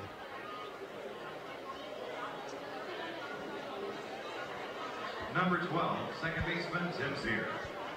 Wells nearly had that ball in left center field, but when he tried to pick it on the short hop, clanged off his glove. He had to go a few more feet in order to pick it up off the ground. By the time he threw home, Robertson scored easily, and that's going to be all for Keaton Connor as Alex Phillips is going to come on into this one. Max Peterson out for the pitching change. We'll take a break. It's Windy City 4 and Evansville nothing here on WUEV 91.5 FM, brought to you by Krugemeyer and Kahn.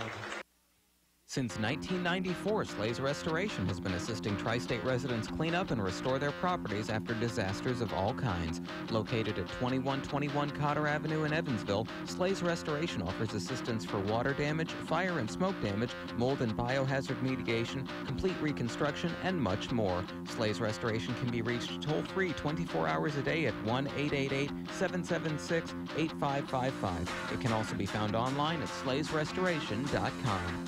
Habitat for Humanity Evansville and the University of Evansville are pleased to announce the Purple Crew Signature Program. The Purple Crew is a program for all UE students, alumni, faculty, and staff to help build houses and earn hours. The goal of the Purple Crew is to help Habitat for Humanity reach its goal of 500 homes this year. Want to get involved? Simply go to Habitat's website, evansvillehabitat.org/volunteer. Then click on the Volunteer Now banner. Register with Habitat as a volunteer and then select days you can build. You can also register as a team. It'll be a fun environment, and after 15 hours, you get a Purple Crew t-shirt. SRG Global, a Guardian company, would like to wish the Evansville Otters the best of luck in today's contest. Founded in 1932, SRG Global is one of the world's largest manufacturers of chrome-plated plastic parts for the automotive, commercial truck, and household appliance industry. Located locally at 601 North Congress Avenue in Evansville, SRG Global can be found online at srgglobal.com. They can also be reached in Evansville by phone at 812-477-6151.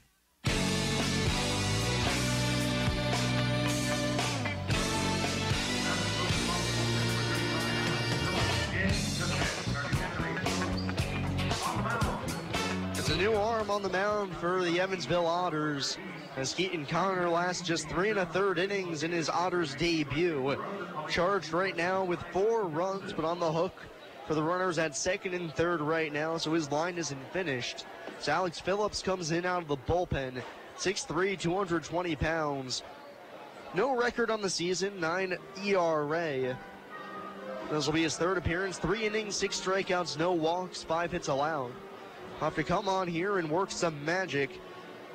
So I'll have the middle of the order for Windy City.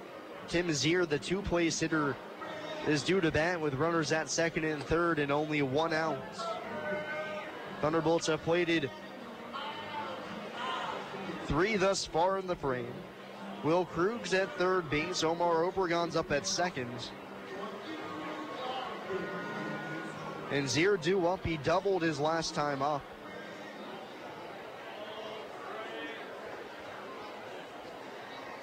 Infield's going to play in for the Otters to cut off the run at the plate. It's already 4-0 Thunderbolts. Top of the 4th inning. Zier, right-handed batter. Phillips, the big righty on the mound. We're ready to get back to baseball here as the Otters need a little bit of luck to get out of this threat. First pitch from Phillips. Breaking ball down and away in the dirt. Good block by DeLuca, and it's 1-0. It's been a while since Phillips pitched, back on July 17th when he threw 2 innings, giving up 2 runs, 1 earned on 2 hits and striking out 4 against Lake Erie. Comes to the high set, the 1-0. Fastball drifts upstairs, and it's 2-0. On deck, Axel Johnson. He's 1 for 2 with an RBI single.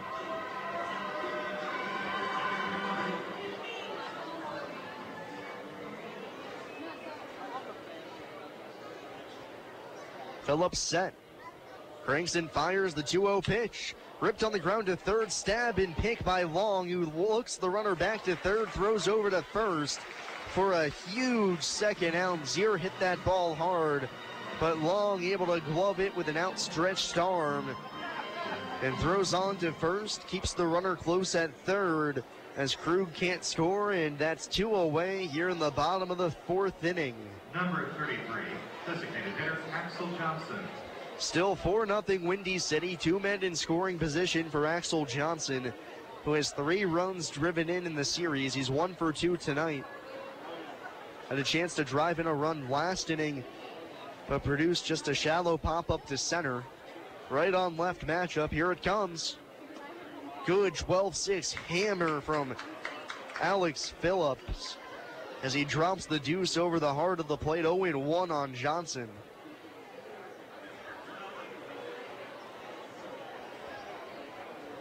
Johnson left-handed bat, open stance, the 0-1. Swung on in, missed, chases the breaking ball in the dirt. DeLuca can't find the ball. It's next to the plate. Runner coming home. He's out at the plate as Krug tried to score as the ball barely got away from DeLuca, who couldn't find it out in front of the plate. Able to track it down, tags out Krug to end the inning. And the Otters escape the jam with no more damage. We'll go to the bottom half of the fourth. It's Windy City 4 and Evansville nothing on WUEV 91.5 FM, brought to you by Krugmeyer and Kahn. I just love this place. And I just love that ring. It's gorgeous. Where did he get it? Krugmeyer and Kahn, of course. For the engagement ring that will have everybody talking, look no further than Krugmeyer and Kahn. With incomparable selection, quality, and service, Krugmeyer & Kahn is the only choice for the ring that will last a lifetime. Krugmeyer & Kahn, your lifetime jewelers. So, everybody's talking about the ring. It's pretty great, huh? Pretty great. It's amazing. You gotta tell me, man. Where'd you get it? Krugmeyer & Kahn, of course. For the engagement ring that will have everybody talking, look no further than Krugmeyer & Kahn. With incomparable selection, quality, and service, Krugmeyer & Kahn is the only choice for the ring that will last a lifetime. Krugmeyer & Kahn, your lifetime jewelers. So let's see it. I absolutely love it. He did a fabulous job picking it out. I couldn't be happier. Well, I had a lot of help. I bet I know where it came from. Krugmeyer and Kahn, of course. For the engagement ring that will have everybody talking, look no further than Krugmeyer & Kahn. With incomparable selection, quality, and service, Krugmeyer & Kahn is the only choice for the ring that will last a lifetime. Krugmeyer & Kahn, your lifetime jewelers. We go to the bottom half of the fourth inning as Brent Whiting leads it off. First pitch of the frame. Fastball on the outside corner, 0-1 on Whiting. Designated hitter tonight, popped out to second his first time up. That came with runners at second and third in the first. Left on left matchup. 0-1 delivery. Fastball high and outside, and the count's even at 1. It's 4-0 Windy City, bottom half of the fourth inning. The Otters has got a huge momentum boost. Alex Phillips gets out of the runners at second and third jam with just 1 out. 1-1 pitch. Whiting takes just a little bit inside towards his hands, and the count's 2-1 on him. 5, 6, and 7 in the order for the Otters. Whiting, Gardner, and DeLuca. Box 2-1. Fastball misses a touch outside, and it's 3-1. Bach's been good thus far. 4 strikeouts in 3 innings, no runs allowed, but the bad. He's walked 3 hitters, given up 2 hits as well. The 3-1. Misses well outside. That's ball 4 on Whiting, as that's walk number 4 as well. And a leadoff one at that for the second time today. The Otters able to lead off a frame with a free pass. And the man who did that for the first time strides in now. That's Jeff Gardner. Walked to lead off the second, but was then caught stealing to end, or rather for the second out of the second inning. So he was wiped off the base paths. Whiting at first, nobody out, bottom of the fourth. Evansville trailing 4-0. Bach set on the mound, looks at first, slide steps home, and the fastball is inside as it scoots Gardner back off the plate, 1-0. You got to think the momentum provided by Phillips getting out of the jam, and then Joe DeLuca being able to find that wild pitch and tag the runner out of the plate to preserve a run. The 1-0, Gardner swings away and fouls it back to the screen, 1-1.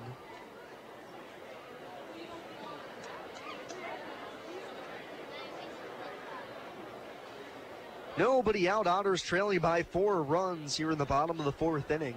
Windy City with a 3 spot in the top half of the frame.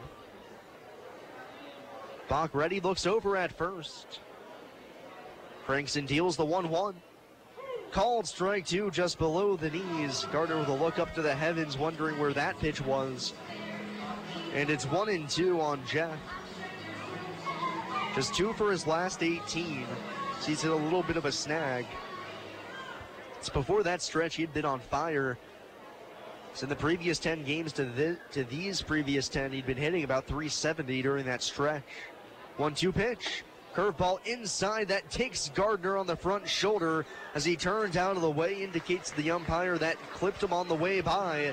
That's a hit by pitch. Gardner will gladly take it with 2 strikes on him. The Otters, with a walk and a hit batsman, get 2 aboard to lead off the bottom of the 4th. Number 20, the catcher, Joe DeLuca.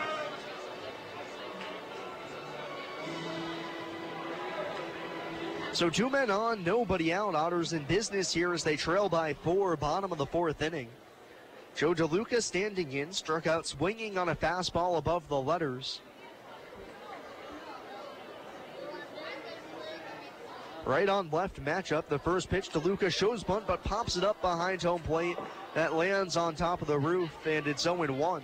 That overhead foul ball brought to you by. Thank you, Joe. Choose the best and never regret it. So DeLuca shows bunt on the first pitch and pops it up. Corners are going to play tight to the grass, protecting against the sacrifice bunt. Runners take their leads from first and second, nobody out. DeLuca's going to swear far early here as he scoots up in the box. The 0-1, but takes it back, and it's a called strike 2 at the knees. 0-2 now on DeLuca with men at first and second, nobody out. Otters down by 4. Andy McCauley goes through the signs once more down at third base. See if DeLuca shows bunt again here with 2 strikes. Corner still playing in. DeLuca showing bunt with 2 strikes on him. Here it comes. He stabs and misses as he fouls it at the plate. Actually just got a little bit of it. He tried to lay it down. He's down on strikes. That's the 5th punch out of the game for Bach. DeLuca retired for the first out of the inning. Number 24, the left fielder, Zach Wells.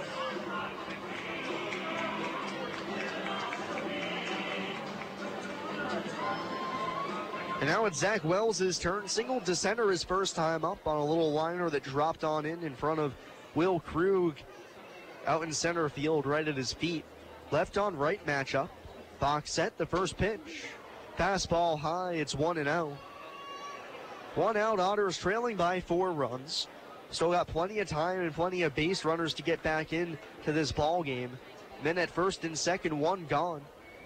Zach Wells at the plate. 9 RBIs on the season, 2 home runs as well.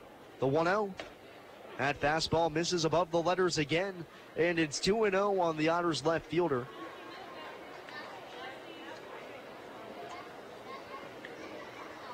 Wind still blowing about straight out to right field right now as the flags whip in center field. 2-0 on Wells. The kick and the pitch. Swung on and missed. Got a meaty fastball to hit, but a little late on it, and it's 2-1.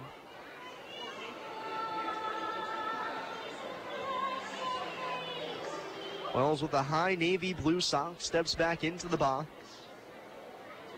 Windy City wearing uniforms reminiscent of the Kansas City Royals road uniforms. The 2-1 swung on and foul tipped into the mid of Balkwill as Zach chased high and outside. Count now even 2-2. 4-0 rather. Windy City bottom half of the 4th inning.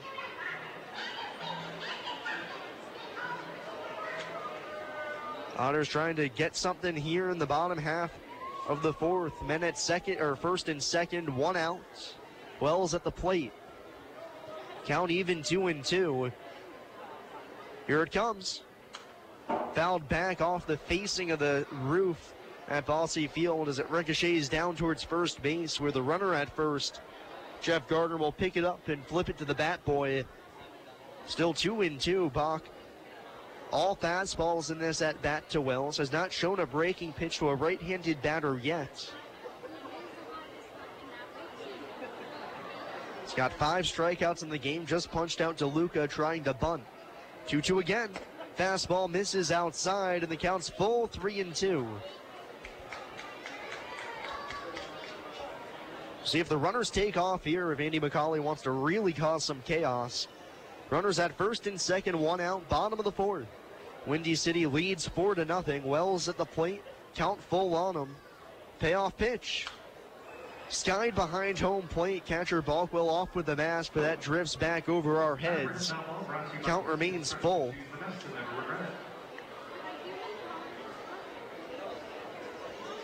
On deck, J.J. Gould, who walked his first time up. Bach, the 6'6" lefty on the mound. Trying to work out of this jam. Sets up crossfire. Roxon fires the payoff pitch again, and again fouled back to the screen. Wells stays alive, 3-2.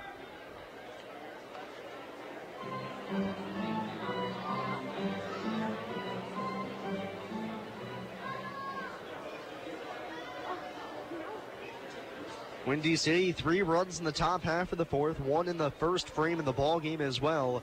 Staked to a 4-0 cushion. Otters trying to chip away here in the frame. The payoff again, down and in the dirt.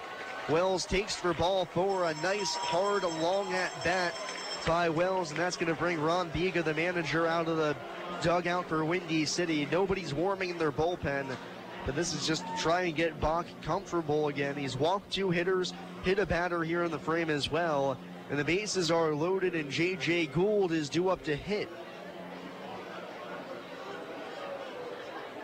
5th walk issued by Bach here today, and that's really a trend for him, as there hasn't been a start this season where he hasn't allowed at least 1 free pass. As dating back to last year, actually, when he was with the Salina Stockade of the American Association, he walked as many as 8 in one ball game. Nearly there, as he's with 5 already through 3 1/3 innings. Otters trail 4-0, bottom of the 4th. Tying run at the plate, and J.J. Gould still looking for his first hit here in Evansville. 0 for 6 to start his Otters career. Digs in the first pitch. Fastball underneath the hands. It's 1-0. Whiting at third, Gardner at second. Wells over at first, 1 out. Gould, the right-handed batter, at the plate. 1-0 offering. That fastball tails outside, and it's 2-0 on Gould. He's got the green light here. See if he can do some damage. The Otters have hit 3 grand slams on the season. 1 by Travis Harrison, 1 by Toby Thomas, and 1 from Ryan Long back in June. 2-0 pitch. Fastball called, strike 1 at the knees, inside half. Bach gets one back, 2-1. Corners playing in for Windy City. They'll try to cut off the run. Middle infield at double play depth, and the outfield shades Gould towards right center. 2-1 delivery. Fouled back to the screen just a hair late. Gould with a healthy rip as he was on that one. And the count's even 2-2. An arm starting to get loose down in the bullpen for Windy City as a righty throws a few warm-up pitches.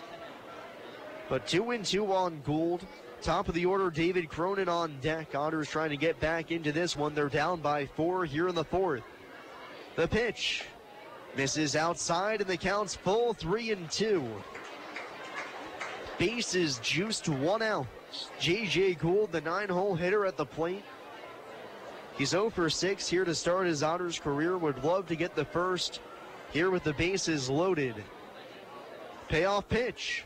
Fastball high, that's ball forward, and Bach has walked in a run to put the Otters on the board.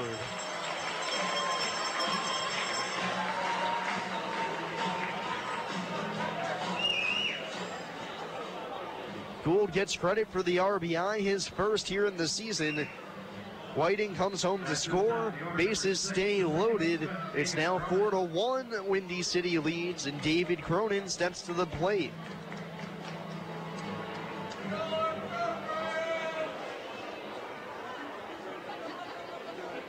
Six walks now for Bach in this one through 3 1/3. He's only allowed 1 run and 2 hits. Cronin's 0 for 2, struck out looking, also lined to short. Left on left matchup, the first pitch. Fastball sizzles over the outside corner for strike 1 on David Cronin. Cronin's had 4 opportunities with the bases loaded this season. He's come through 3 times, totaling 8 RBIs. Trying to continue that trend here, the 0-1. Breaking ball outside as Bach reaches for the slider. Can't find the edge, 1-1.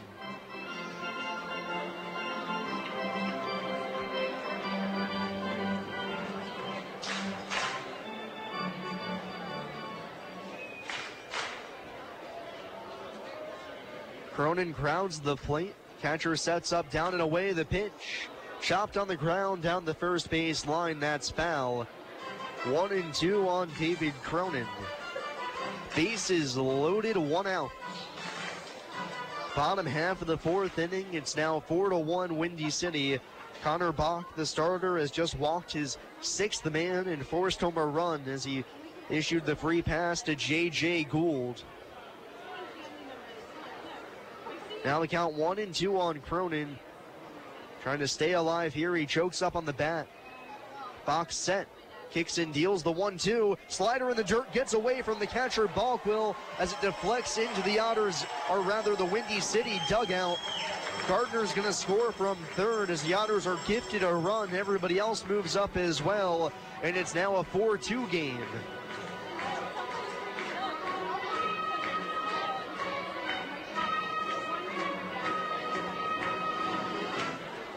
That slider in the dirt just kicked off the catcher Balkwill's leg and screamed towards the Windy City dugout. So the Otters handed a run. It's now 4-2.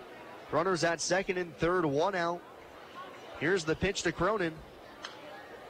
Popped foul back over the screen as he knew he had a pitch to hit there, but can't square it up. Count stays even at 2.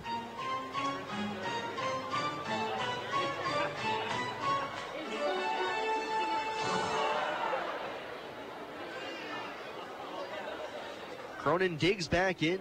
Corners playing tight to the grass. Middle infield back. Wind blowing strong left to right. 2-2 pitch. Swings and misses through a high fastball around his chin. As Bach gets him swinging. That's his 6th strikeout of the game. Cronin retired for the 2nd out of the inning. Men still at second and third with the Otters down by 2 in the bottom of the 4th.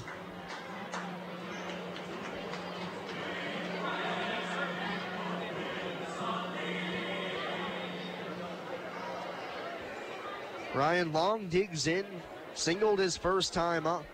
The first pitch, fastball pops the mitt as that finds the outside portion of the plate for strike 1. Ryan then struck out looking to open up the 3rd. Left-handed batter against the southpaw Bach on the mound. Comes ready, uncorks the 0-1. Slider drifts down and away. Long leaves it there, and the count's level at 1-1. Otters down by 2 runs. It's a 4-2 game, bottom of the 4th. Wells at third, up at second is Gould. The 1-1 pitch. Foul tipped into the mid of Balkwill as Long chased upstairs. Now down in the count 1-2. Bach trying to strike out the side here in this one. But he's allowed 2 runs in the interim. Bases loaded, walk, and a wild pitch. Now 1-2 on Long. Shortens up on the lumber, crowds the plate. 1-2 pitch. Breaking ball called, strike 3 on the outside corner as it drops in over the outside edge. Bell tied, Long rung up looking for the 2nd straight at bat. And the inning is over, but the Otters get 2 back to cut the deficit in half. We'll go to the top of the 5th. It's Windy City 4 and Evansville 2 here on WUEV 91.5 FM, brought to you by Kruckemeyer and Kahn. The pizza brick road always goes to Tyroni's. I'm in the mood for pizza and I'm ready to go. The pizza brick road goes to Tyroni's. So follow me down the pizza brick road. Road down to Tyroni's. The pizza brick road.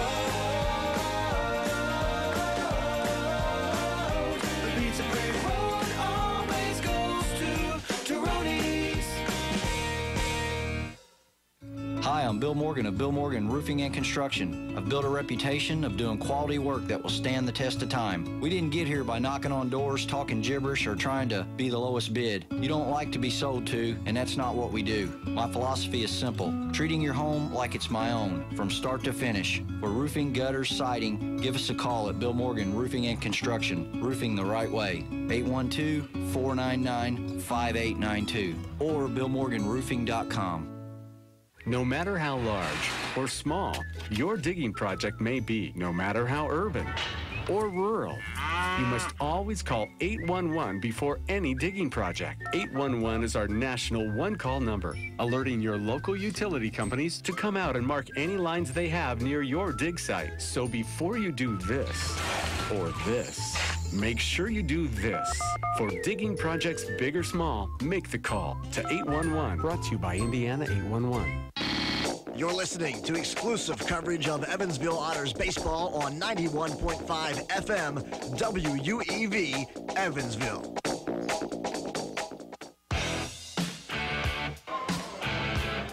Hey Otters fans, whether you're searching for an exquisite diamond engagement ring, diamond anniversary band, dazzling earrings, or a gorgeous diamond bracelet, Krugmeyer & Kahn is the place for extraordinary value and a pleasurable experience.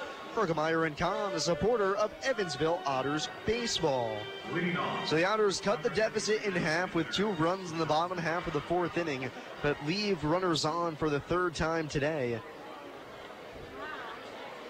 They strand the bases loaded with back-to-back strikeouts. Alex Phillips back to work as he deals to Axel Johnson. First pitch, breaking ball, check swing, they'll appeal to first. No swing, says the first base umpire Robert Davis, and it's 1-0. Johnson was at the plate when Will Krug was caught trying to score from third on a wild pitch, so he gets a fresh count here ahead 1-0. 1-0 pitch, fouled straight back to the screen. Johnson with a hanging curveball, can't touch it, and the count's even at 1.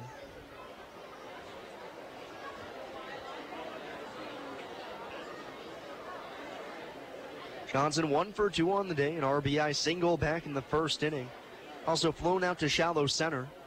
Phillips set the 1-1. Breaking ball bounces out in front of home plate, easy take for Johnson. Count moves to 2-1.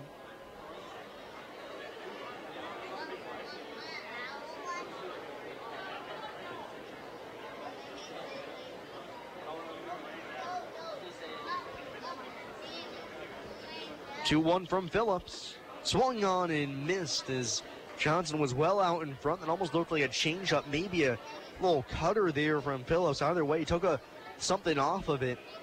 And the count's even at 2-2. Johnson, Beck, and Straub in the inning, 3, 4, and 5. Johnson, left-handed batter. Wind blowing straight out right now. Top half of the 5th inning, Windy City in front 4-2. And he steps out of the box as Phillips was taking too long to come set. Alex Phillips out on the mound, making his 3rd appearance out of the bullpen this season. So far, so good for him, relatively at least. The 2-2. Bounce on the ground out towards second. Cronin ranges up the middle, gets it with the backhand, sets his feet and throws to first in time to get Johnson. A nice nifty play there by Cronin, making it look routine for the first out at the top of the 5th.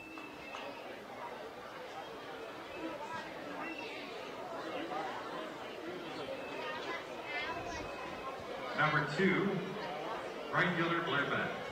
Now it's right fielder Blair Beck, 1 for 2 with a triple back in the 1st. Was stranded at 3rd though. Right-handed batter, cleanup man. Phillips with a high set, the kick and the pitch. Fastball cued off the end of the bat, dribbling down the first base line. That's going to trickle foul as Phillips went to field it, and as he did, Beck was running by, so instead of forcing a possible collision, he just lets the ball roll foul. It'll take the strike 1 on Beck instead, as that could have been an infield single. We'll never know for sure. But what we do know for sure is Beck is down in the count 0-1. Otters trail 4-2, top of the 5th. 1 out, base is empty for the cleanup man for Windy City.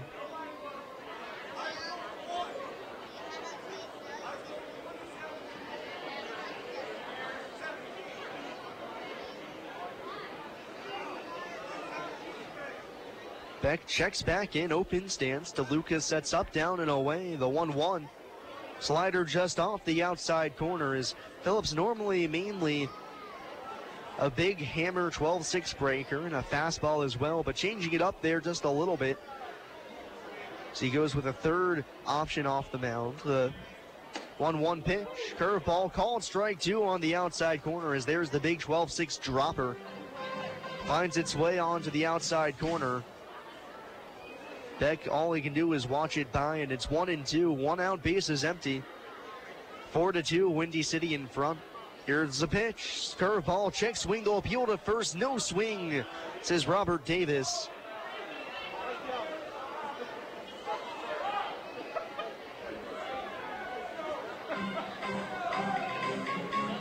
So the count 2-2 on Beck as he's able to hold up just in time. Andy McCauley barking out at Robert Davis down the first base line, hoping for the call.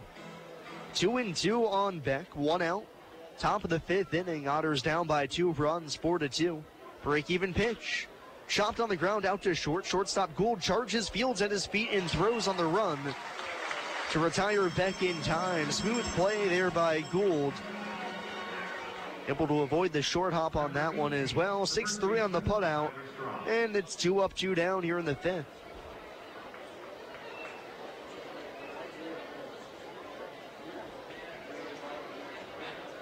And here comes Tyler Straub.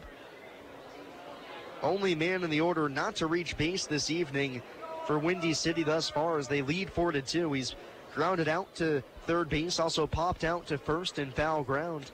First pitch from Phillips, big overhand curveball on the outside corner at the knees, 0-1.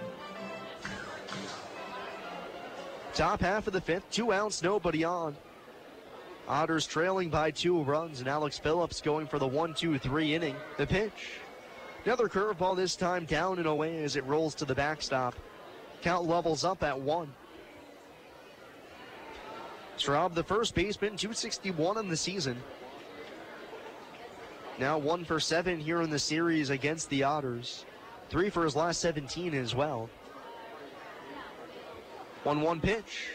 Blind foul towards the right field stands as that ricochets off some empty seat backs and makes its way all the way back into the field of play. As that ball was like a pinball working its way around the machine. It actually didn't hit a seat back first. It hit the top of the ceiling within the roof of the stands, then came on down. Either way, it's 1-2 on Straub. The pitch just outside as Phillips was walking off the mound. Threw a good breaking ball, looked like it had the corner, no call though. And the count's level, 2-2.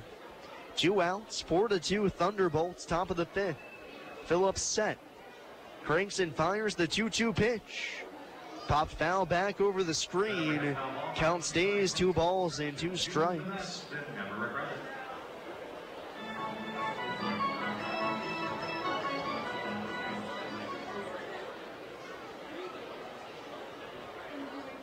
Phillips gets his sign, comes ready across from the shoulders. Wheels and deals the next 2-2. Slider called, strike 3 on the outside corner. He freezes Straub and gets the call to end the top of the 5th. We're halfway home, and it's Windy City 4 and Evansville 2 here on WUEV 91.5 FM, brought to you by Kruckemeyer and Kahn. I just love this place. And I just love that ring. It's gorgeous. Where did he get it? Kruckemeyer and Kahn, of course. For the engagement ring that will have everybody talking, look no further than Kruckemeyer & Kahn. With incomparable selection, quality, and service, Kruckemeyer & Kahn is the only choice for the ring that will last a lifetime. Kruckemeyer & Kahn, your lifetime jewelers. So, everybody's talking about the ring. It's pretty great, huh? Pretty great. It's amazing. You gotta tell me, man. Where'd you get it? Kruckemeyer & Kahn, of course. For the engagement ring that will have everybody talking, look no further than Kruckemeyer & Kahn. With incomparable selection, quality, and service, Kruckemeyer & Kahn is the only choice for the ring that will last a lifetime. Kruckemeyer & Kahn, your lifetime jewelers. So let's see it. I absolutely love it. He did a fabulous job picking it out. I couldn't be happier. Well, I had a lot of help. I bet I know where it came from. Kruckemeyer and Kahn, of course. For the engagement ring that will have everybody talking, look no further than Kruckemeyer & Kahn. With incomparable selection, quality, and service, Kruckemeyer & Kahn is the only choice for the ring that will last a lifetime.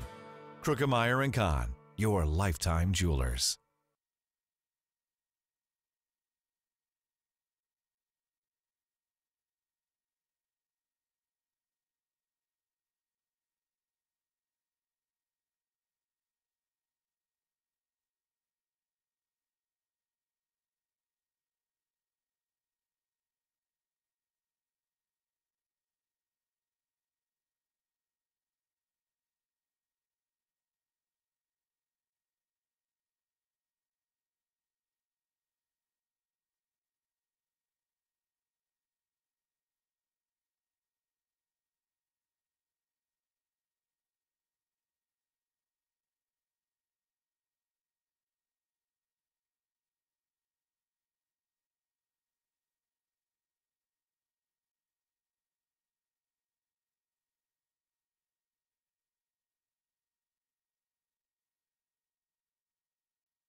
Manager making the stroll to the mound, and he'll make the call to the bullpen, so we'll take a break. Connor Bach done after 4+ innings with his club in front 4-2. We'll take a break here on WUEV 91.5 FM, brought to you by Krokemeyer and Kahn. Heritage Federal Credit Union has 7 full-service branches in both Evansville and Newburgh, serving more than 38,000 members. Membership is open to anyone who lives, works, worships, or attends school in Vanderburgh or Warwick County. Heritage Federal Credit Union offers mortgage and consumer loans, checking and savings accounts, as well as online banking for members. Heritage Federal Credit Union can be reached toll-free by phone at 1-800-858-1693. It can also be found online at hfcu.info.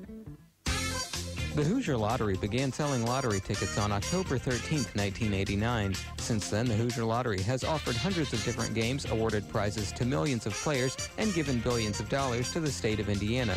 The Hoosier Lottery's mission is to responsibly provide innovative and entertaining lottery games for the benefit of the citizens of Indiana. To learn more about the Hoosier Lottery, visit them online at HoosierLottery.com.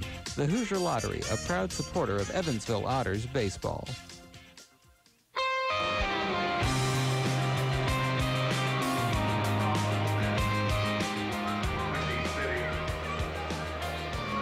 New arm on for Windy City as Connor Bach is done after 4+ innings. He's responsible for Travis Harrison at first base, but for now just the 2 runs on his ledger. On 2 hits, 7 walks, and 7 strikeouts. The 7 walks, to put it into some sort of context, the most walks the Otters have received as a team was 11. That was by Joliet pitching back on May 19th. Or excuse me, rather, not from Joliet pitching, but from normal pitching. And that was for a full game. Bach was more than halfway there in just 4+ innings. So he's done after allowing his 7th walk.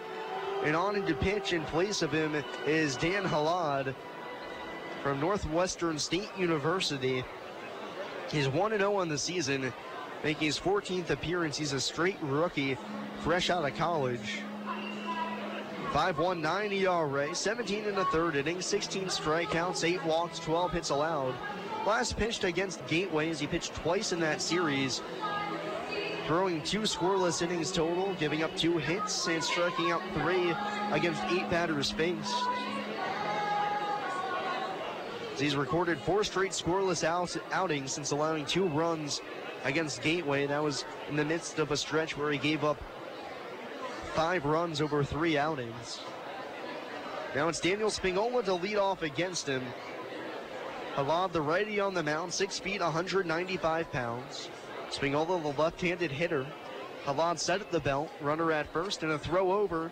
Saracen practically crawls back to the bag. Relatively short lead there.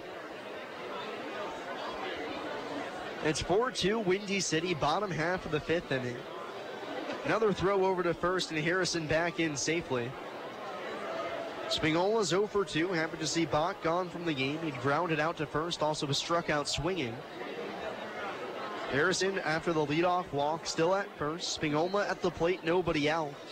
Halad set, the leg kick, the pitch. And the fastball's in, and belt high right down the middle.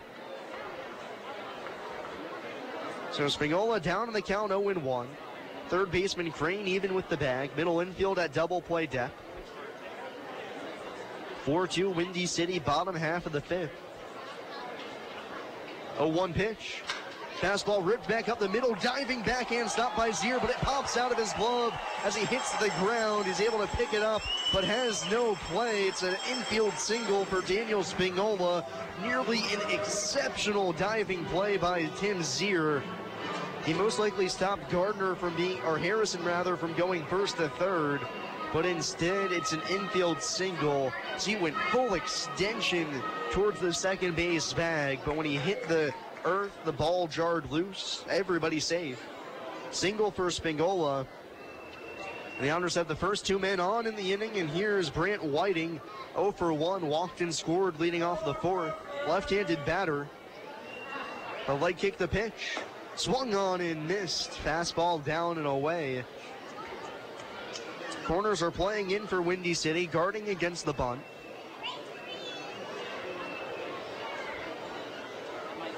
Each respective corner infielder even with their base. Runners take their leads. Otters down by 2, the 0-1. Breaking ball spins high and outside as Halad couldn't get on top of it. And the count's now even 1-1. Halad, one of the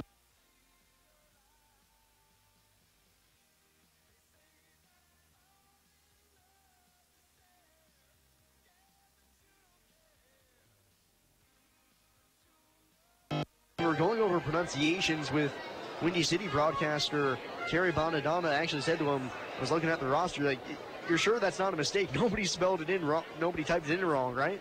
No, Halad spells H-L-A-D, just as you'd expect. 2-1 pitch. Popped up behind home plate. Catcher Balkwell out with the mask, but it lands right on top of the roof a few feet out of play.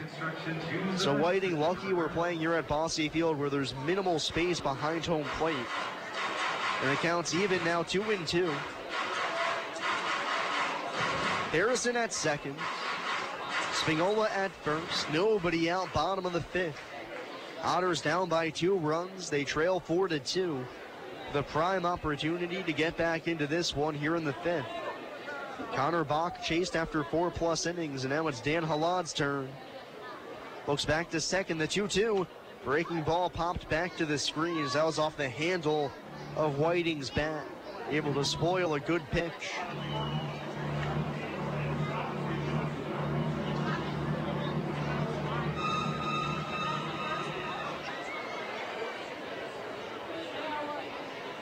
Halad side of the belt, checks the runner at second. One more look, kicks and deals the 2-2 again. Breaking ball in the dirt, blocked by Balkwell out in front of the plate. So everybody stays put. Whiting with a great at-bat here. The count full, 3-2. Whiting has hit nothing but doubles for the Otters thus far. He's had 4 hits in 7 chances, 4 doubles. Travis Harrison, for reference, has 7 on the season. So a weird feat by Brandt. I'd love another one here. Payoff pitch. Fastball down low for ball 4. It's not the double, but it'll work nearly the same. It's a walk to Whiting as Halad comes on out of the pen and promptly gives up a single and a walk to the first 2 men he's faced. And the bases are juiced for Jeff Gardner.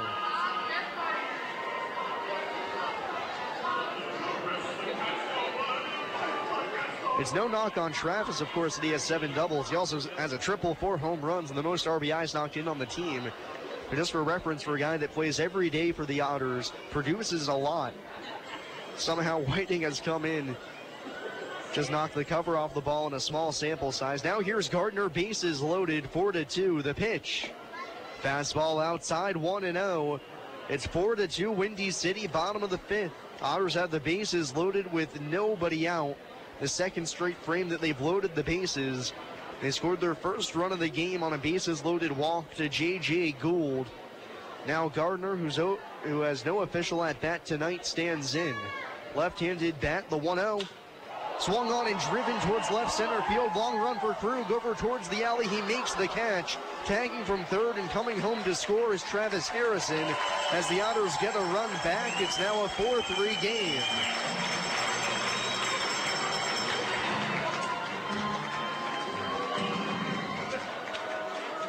Sounded like that one just got off the handle of Gardner's bat, or else he would have been able to hit it a little bit harder, but it gets the job done. His 34th RBI of the season. The Otters are now within 1 run. It's a 4-3 game. Everybody else stays put on the base paths at first and second. Whiting out at, or Spinola rather, out at second base. Whiting at first, and Joe DeLuca stepping in. Hitting left-handed now after having 2 at-bats from the right side where he struck out swinging in both instances. 1 out. Here's the pitch. Fastball tickles the black at the knees. 0-1 on DeLuca. Joe, 10 RBIs on the season. One of the best Otters with runners in scoring position this year. Small sample size, but still hitting .471 with men at second or third.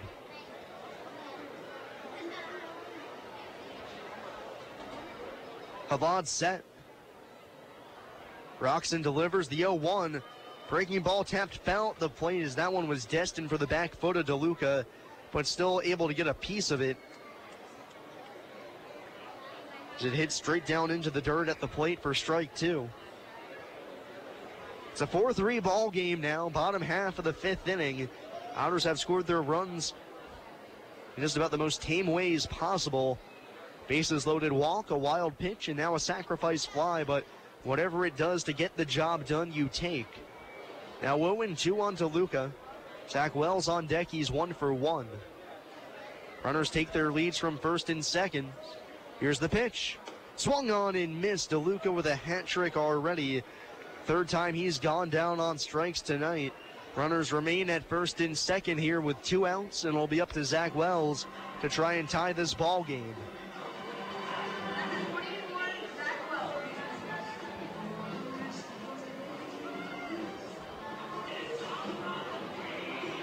Zach with a nice day thus far, 1 for 1, a single and a walk. Continues a solid performance he had back at Windy City earlier in the season. He's now 6 for 14 against Thunderbolts pitching. 4-3 game, Otters trail. Here's the pitch. Fastball in on the hips as Wells backs up out of the way, and it's 1-0. Men at first and second, 2 outs. Otters trail 4-3, bottom of the 5th.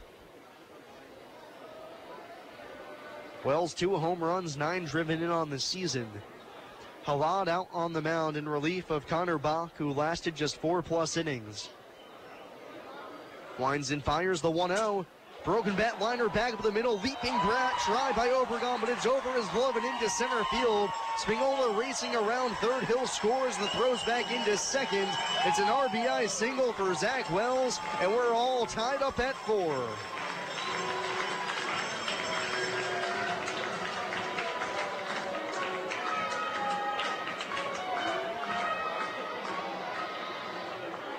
Zach Wells will gladly trade his bat for a hit in RBI, his 10th of the season, as he's tied this game up at 4 apiece here in the bottom of the 5th. A brand new ball game here, and now J.J. Gould hits with a chance to give the Otters the lead, something they haven't had for this entire series with Windy City. Runners at first and second, 2 outs, bottom of the 5th. Halad set, checks the runner. First pitch. Gould swings and misses, a hair late on the fastball. 1 run in the first for the Thunderbolts, the 3 in the top half of the 4th, then 2 in the bottom half for Evansville, and 2 more here in the 5th. As is tied at 4, men at first and second for J.J. Gould, the right-handed hitter.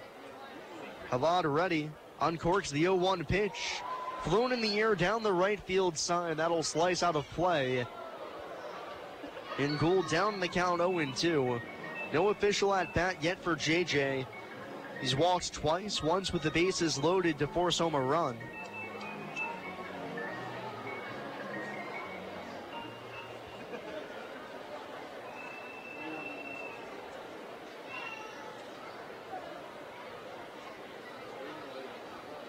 No balls, 2 strikes, 2 outs, 2 on. The 0-2 pitch. Fastball way upstairs. That's above the eyes of Gould at the plate, and the count's now 1-2. Walk, single, walk, sacrifice fly, strikeout, RBI single. Just how you draw it up to tie a ball game with a 2-run 5th. And 1 more hit would give the Otters the lead in their 3rd run of the inning. Halad uncorks the 1-2. Slider just outside. Gould with a tough take. Able to lay off to work the count to even 2-2.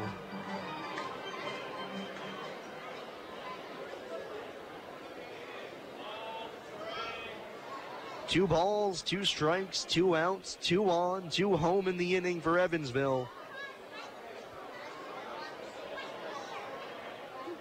Break-even pitch. Slider hangs upstairs above the belt. Another nice take by Gould as he doesn't chase, and the count's going to run full.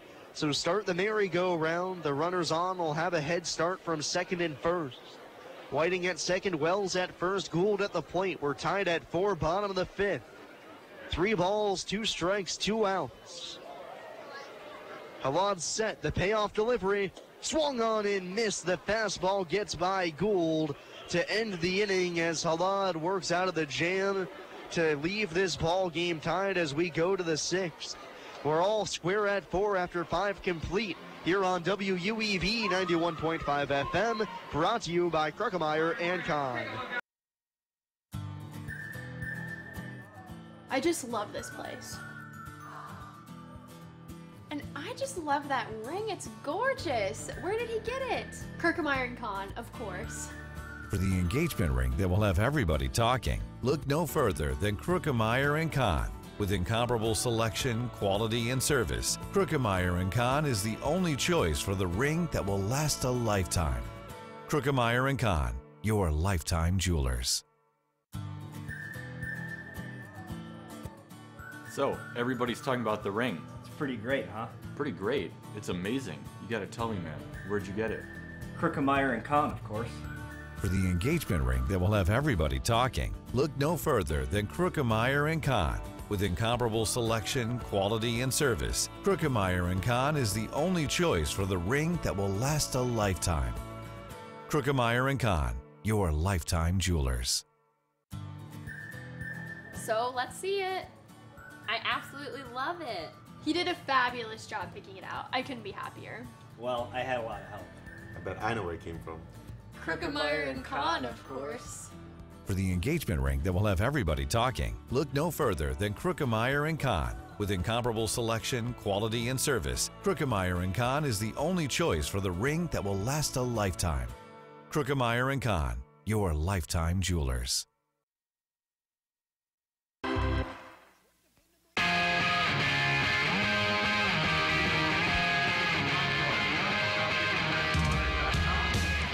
Hey Otters fans, Thunderbolt Pass Golf Course has the best golf rates in town. Now offering 18 holes with a cart for just $18. Don't forget the dollar drafts and $5 pitchers of ice cold beer. Come and visit the Bolt. Thunderbolt Pass Golf Course, a supporter of Evansville Otters baseball. We've got ourselves a brand new ball game. The Otters have tied it up at 4. So we go to the top of the 6th. Alex Phillips stays on after a 1-2-3 fifth. Larry Balkwell, Riley Crane, and Terrence Robertson here in the inning. 6, 7, and 8 in the Windy City order. Balkwell homered to straightaway right center his first time up, or his last time up rather. So the first pitch from Phillips is a curveball called strike 1 at the knees. As Balkwell asking the home plate umpire Andy Dodonis where that one was, and it was a called strike. Balkwell 1 for 2 with that home run, a solo shot. 0-1 pitch. Curveball this time too far low as it's in the dirt. And the count's even on Balkwell, 1-1.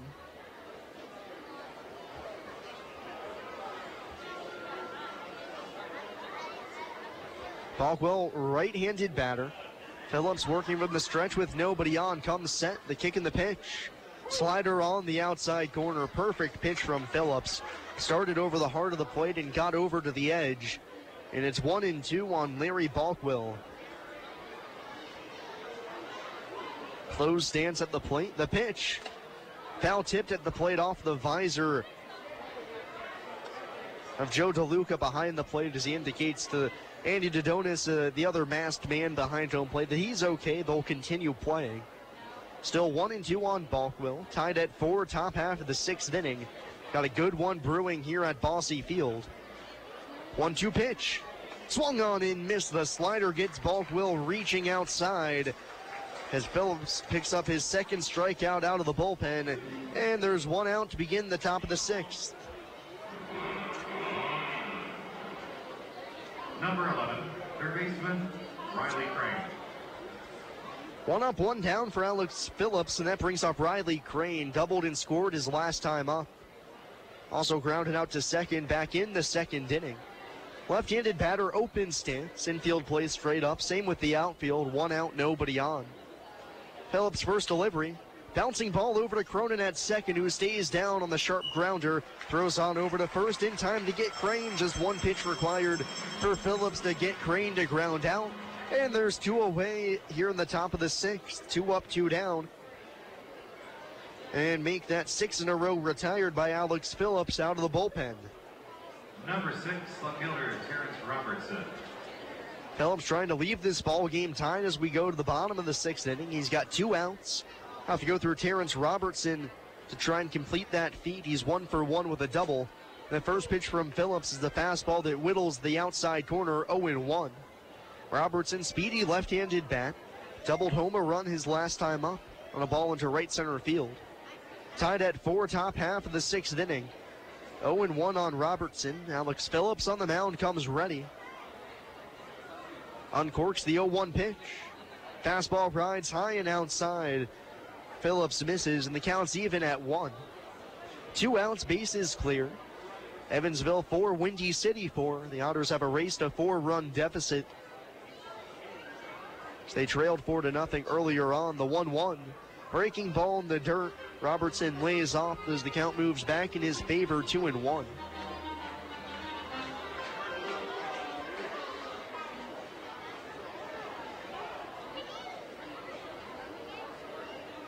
Phillips unfurls the 2-1. Big hack by Robertson, but he fouls it straight back. And the count's even, 2-2. Had a fastball up in the zone, but couldn't touch it, so the count even. We'll see where Phillips wants to go here. It's obvious Robertson's on the fastball with that foul ball straight back.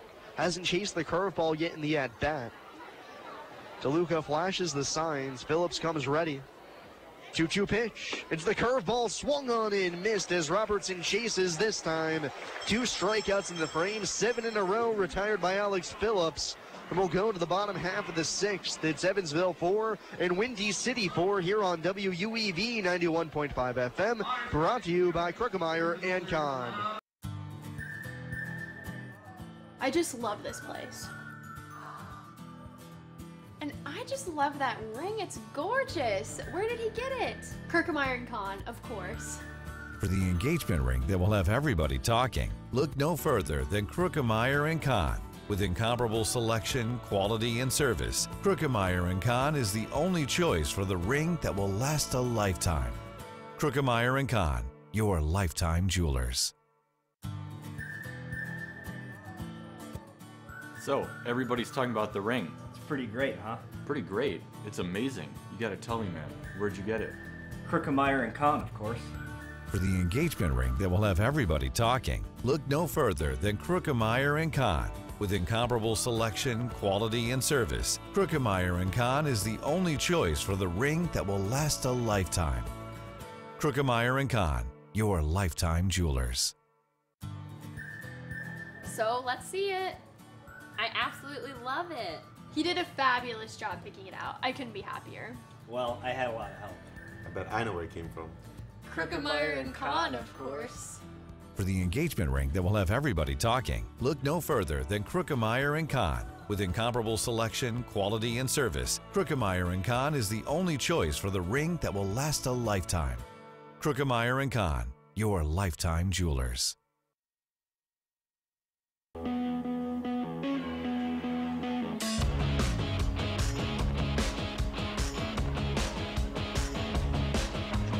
To the bottom half of the 6th inning we go. We're tied at 4. And the Otters have a prime opportunity here to untie the ball game. It's Evansville 4 and Windy City 4 as we go to the bottom half of the 6th inning. Top of the order for the Otters, David Cronin will lead it off against Dan Halad, who came on out of the bullpen and pitched a full inning in relief of Connor Bach. 2 runs came home to score on Halad's watch, but they weren't charged to him. Cronin leads it off. He's 0 for 3. The first pitch shows bunt, but the fastball is high and wide for ball 1. Cronin happy to see Bach out of the game as he had struck out twice against Bach while he was in the ball game. Connor Bach ended up with 7 strikeouts, but 7 walks and 4 runs earned on his final ledger. 1-0 on Cronin. The pitch. Little off-speed pitch, spins too far off the inside edge, and that one nearly hits Cronin. And it's 2-0 to begin the bottom of the 6th. Allowed the righty on the mound, Cronin the left-handed batter. Crowds the plate with his back foot, but an open stance gives the impression that he's a little bit further off the plate. We're tied at 4, bottom of the 6th.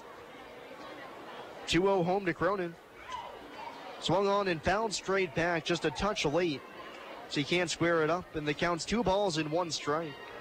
Garrett Harris starting to get loose down in the Otters bullpen. Same with Mitch Aker as well, the Otters closer.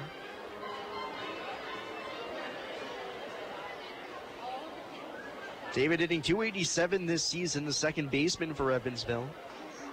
Halad set, winds and fires the 2-1. Cronin shows bunt but takes outside. As Halad can't find the strike zone here, he's missed on 3 of the first 4 pitches he's thrown to Cronin in the frame. And the count's 3 balls and 1 strike.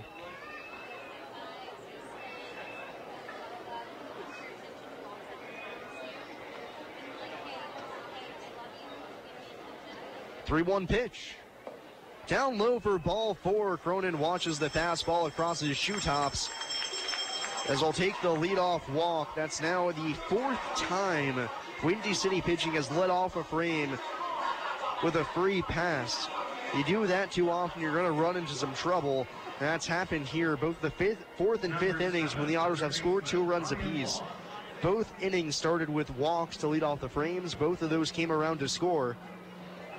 The Otters have started the past 2 innings with the first 2 men reaching base safely. Ryan Long will try to continue that trend here in the 6th. Cronin at first, nobody out. Long 1 for 3 on the day. Throw back over to first. Cronin dives on in safely. Mitch Aker starting to loosen up and throw down in the Otters bullpen. A little peculiar to see Mitch, the closer, getting hot and ready now, but you never know. First pitch coming home to Long, shows bunt, drags it down the first base line. It's a beauty. Halad off the mound, fields towards the first base bag, and underhand flips to Straub covering for the first out of the inning. Going up to second is Cronin, a successful sacrifice for Long. Now I'll put a man in scoring position for the Otters' best RBI guy, Travis Harrison.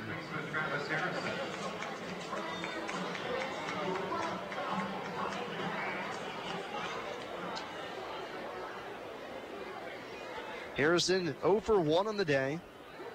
2 walks, also scored a run.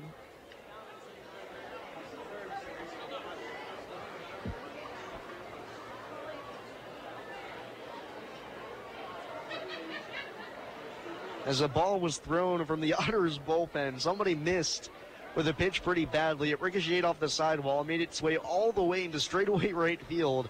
But the right fielder Blair Beck had to go out and get the baseball and throw it back in. Oh, the joys of having an on-field bullpen. You'll see that quite a few times at Bossy Field if a pitch goes wild. But anyways, the Otters have the go-ahead run at second, 1 out. Travis Harrison at the plate.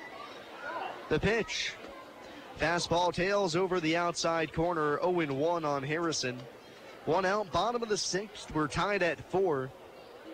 David Cronin at second base, Travis Harrison at the plate, and Dan Halad on the mound. Right on right matchup. Travis hitting .371 with runners in scoring position this season, about 100 points higher than his standard batting average. Halad set. Winds and fires the 0-1, but before he throws home, time is called at the plate as Andy Dodona is back from behind the catcher to indicate the ball is dead. So it's still 0-1 on Harrison.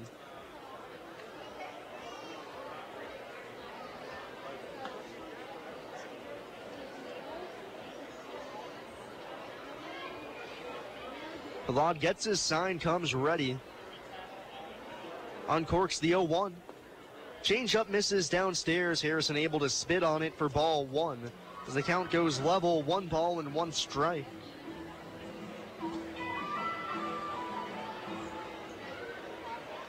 Halad really ratcheting down the pace of this ball game right now. Turning it into a crawl. Finally set the 1-1. Fastball yanked down and away, 2 balls and 1 strike. You always hear pitchers talking about, sometimes I let the game speed up on me. The game got out of hand because I didn't slow things down. Well, it could be the case. Halad working a touch too slow as Cronin dances off of second base. Halad set the 2-1 pitch. Fastball again, misses off the outside edge below the knees. 3-1 on Harrison. Daniel Spinola on deck. who greeted Halad with a single out of the bullpen. Nobody warming in the Windy City bullpen right now, so this is Halad's jam to work out of. 1 out, runner at second, bottom of the 6th. We're tied at 4. 3-1 pitch. Harrison takes ball 4, the third time he's drawn a walk tonight. The fastball had plenty of plate, but was around ankle high. No harm, no foul, though, as that sets up a potential double play with Daniel Spingola stepping to the plate. Runners at first and second, 1 out. It's Evansville 4 and Windy City 4 here at Bosse Field. Sam Jelinek behind the mic as the Otters trying to snap a mini 2-game losing streak to get back to 500 on the season.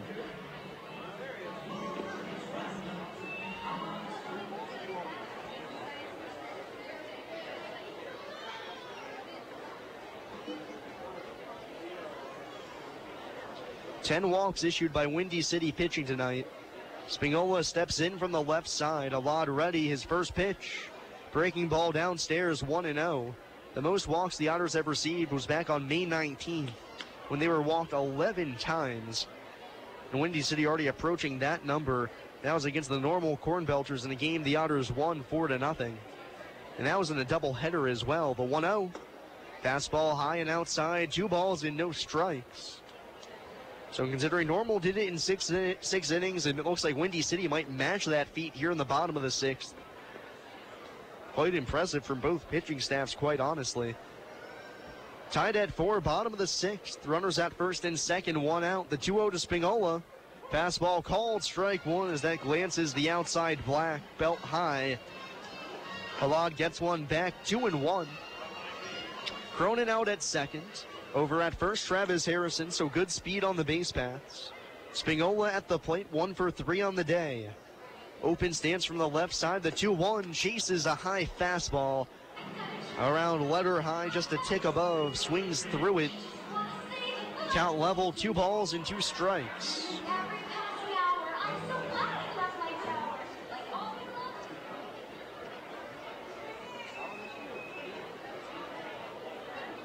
Halad ready. Cronin dances off the second base bag. The 2-2 swung on and missed. The fastball gets by Spingola off the outside corner. He chased most likely. Down on strike, swinging a huge second out for Dan Halad.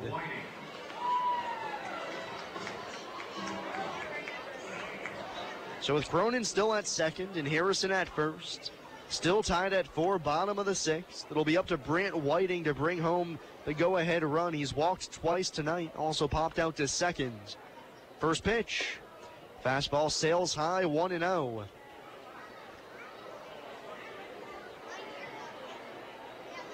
Halad has been trying to establish the fastball early in the count to go to his breaking pitches because he has not been able to throw the off-speed stuff in the zone. Comes ready, the 1-0. Fastball swung on and fouled straight back. And the count's even on Whiting, 1-1. 4 for 7 in his Otters career. 2 walks tonight. 4 doubles to his ledger, looking for his first RBI here with Evansville. A prime chance to do that. Men at first and second, 2 outs. Bottom of the 6th, we're tied at 4. Halad's 1-1.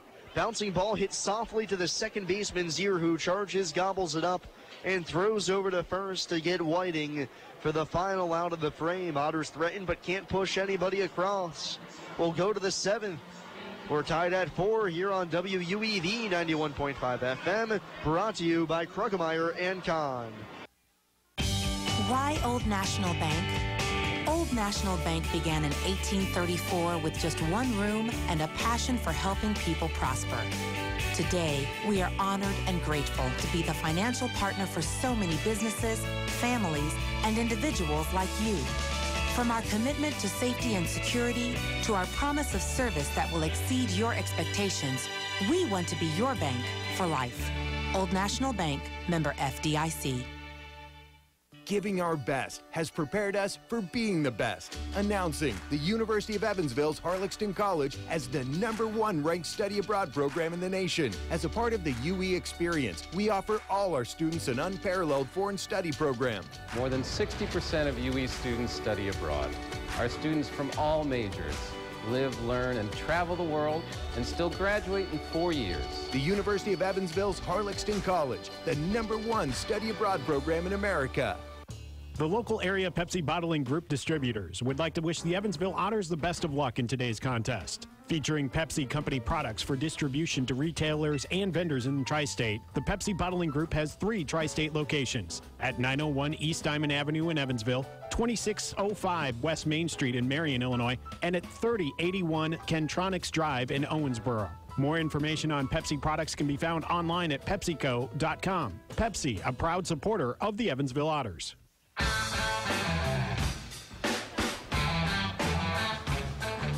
Hey, Otters fans, if you come to Bosse Field for an Otters game, bring your Otters ticket stub into Kruckemeyer & Kahn for a monthly raffle. Winning ticket gets 50% off any purchase over $1,000 on their fine jewelry.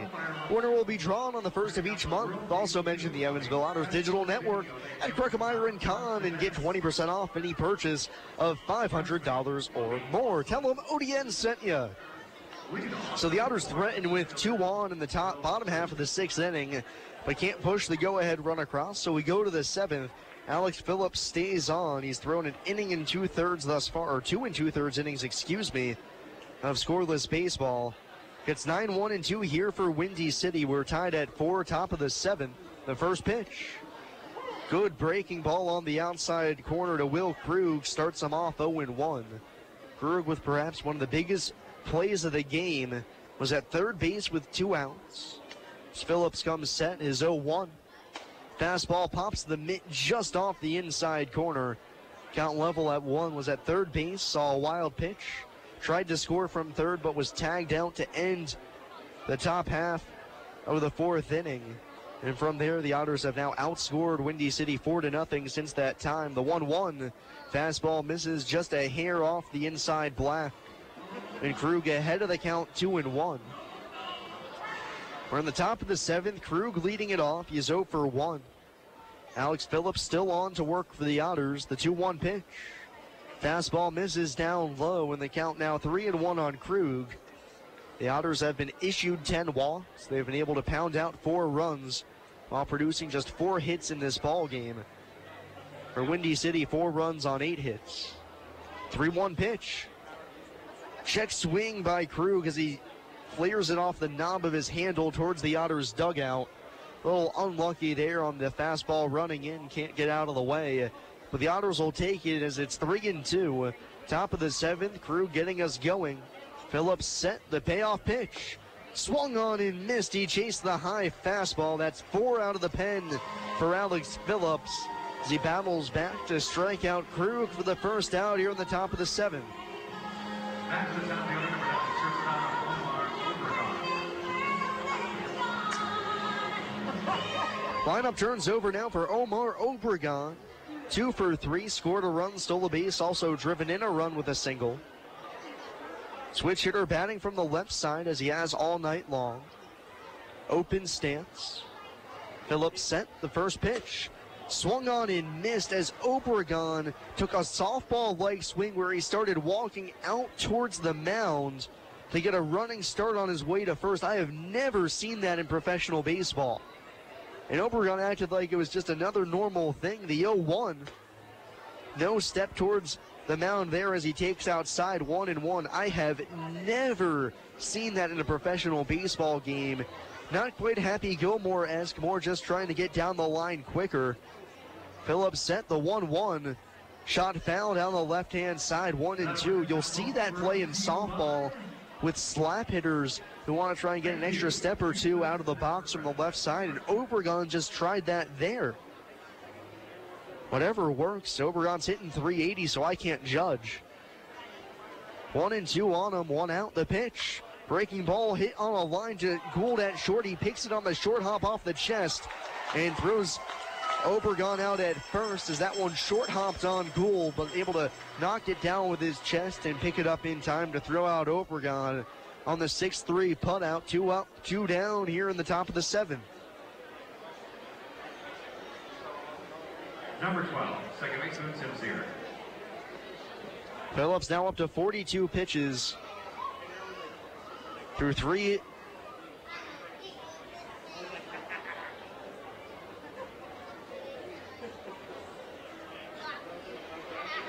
Phillips set on the mound. His first pitch to Tim Zier, breaking ball hangs upstairs for ball 1-0. 2 outs, top half of the 7th inning. We're tied at 4 here between Windy City and Evansville, a tightly contested ball game. Alex Phillips on the mound, the 1-0 pitch. Skied in the air to center field, not all too deep. Spagnola broke back, but now comes in a few steps. And in straightaway center, makes the catch. Another 1-2-3 inning for Alex Phillips. He's set down at 9 in a row, or 10 in a row, excuse me, as we'll take a break to stretch. We go to the bottom of the 7th. We're tied at 4 here on WUEV 91.5 FM, brought to you by Kruckemeyer and Kahn. I just love this place. And I just love that ring. It's gorgeous. Where did he get it? Kruckemeyer and Kahn, of course. For the engagement ring that will have everybody talking, look no further than Kruckemeyer & Kahn. With incomparable selection, quality, and service, Kruckemeyer & Kahn is the only choice for the ring that will last a lifetime. Kruckemeyer & Kahn, your lifetime jewelers. So, everybody's talking about the ring. It's pretty great, huh? Pretty great. It's amazing. You gotta tell me, man. Where'd you get it? Kruckemeyer & Kahn, of course. For the engagement ring that will have everybody talking, look no further than Kruckemeyer & Kahn. With incomparable selection, quality, and service, Kruckemeyer & Kahn is the only choice for the ring that will last a lifetime. Kruckemeyer & Kahn, your lifetime jewelers. So let's see it. I absolutely love it. He did a fabulous job picking it out. I couldn't be happier. Well, I had a lot of help. I bet I know where it came from. Kruckemeyer and Kahn, of course. For the engagement ring that will have everybody talking, look no further than Kruckemeyer & Kahn. With incomparable selection, quality, and service, Kruckemeyer & Kahn is the only choice for the ring that will last a lifetime. Kruckemeyer & Kahn, your lifetime jewelers.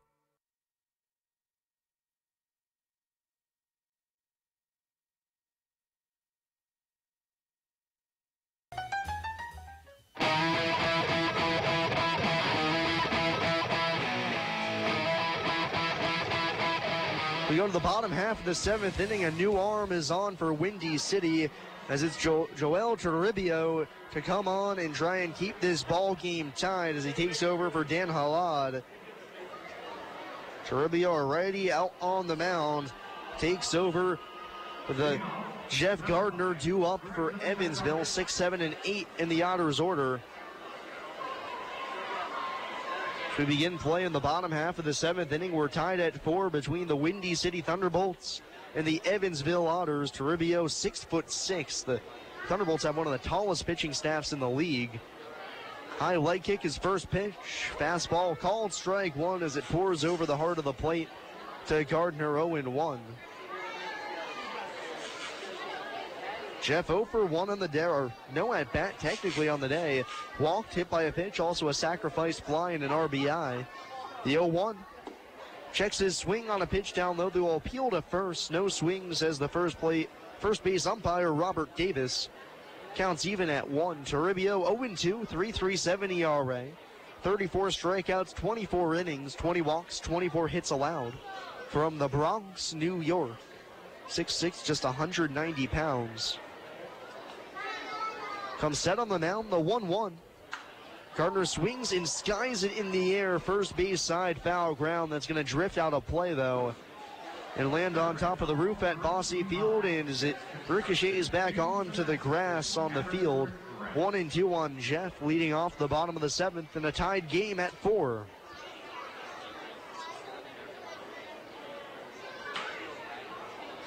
Windy City has 3 players on their pitching staff measuring at least 6'6", another at 6'4". So a tall staff indeed. The 1-2 to Gardner, swung on and missed. Breaking ball gets him swinging. Out on his front foot, Toribio comes on and strikes out Gardner for the first out of the 7th. And the odd thing about the Windy City pitching staff with those tall guys, and for the Otters it's a little bit weird that they've seen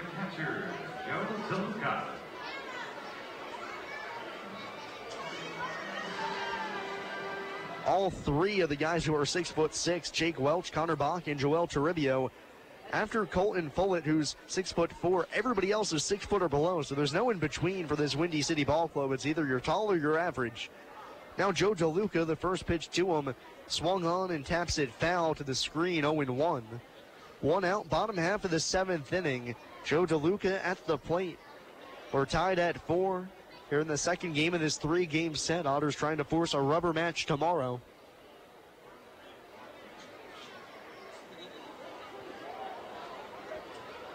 DeLuca 0 for 3 with 3 punch-outs this evening. The 0-1 swung on and missed a healthy rip at a slider out in front.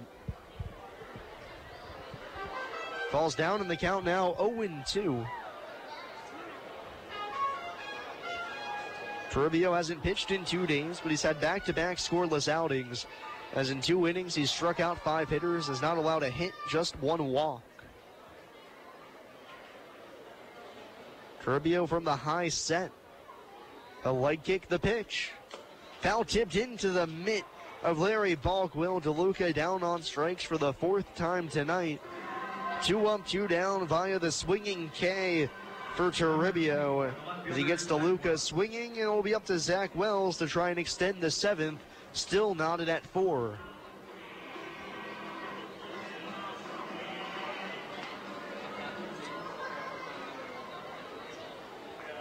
Wells 2 for 2, an RBI single back in the 5th, tied the game at the time.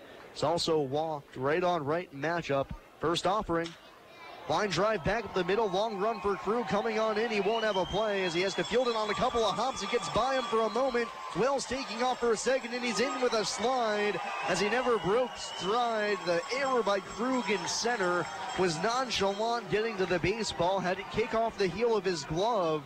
So Wells takes the extra base on the E8, and the Otters have the go-ahead run in scoring position with 2 outs in the bottom of the 7th.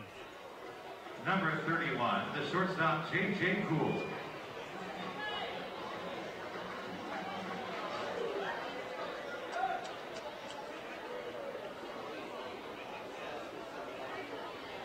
Wells out at second, good foot speed. J.J. Gould in the box, he's 0 for 1, walked with the bases loaded to drive home a run. Also struck out swinging. Go-ahead run at second, 2 outs here in the 7th. The first pitch swung on and flew in the air to right field shallow. Right fielder Beck coming on in and towards the line. Will put it away to end the threat, and we'll go to the 8th. We're still tied at 4 rather, here on WUEV 91.5 FM, brought to you by Kruckemeyer and Kahn.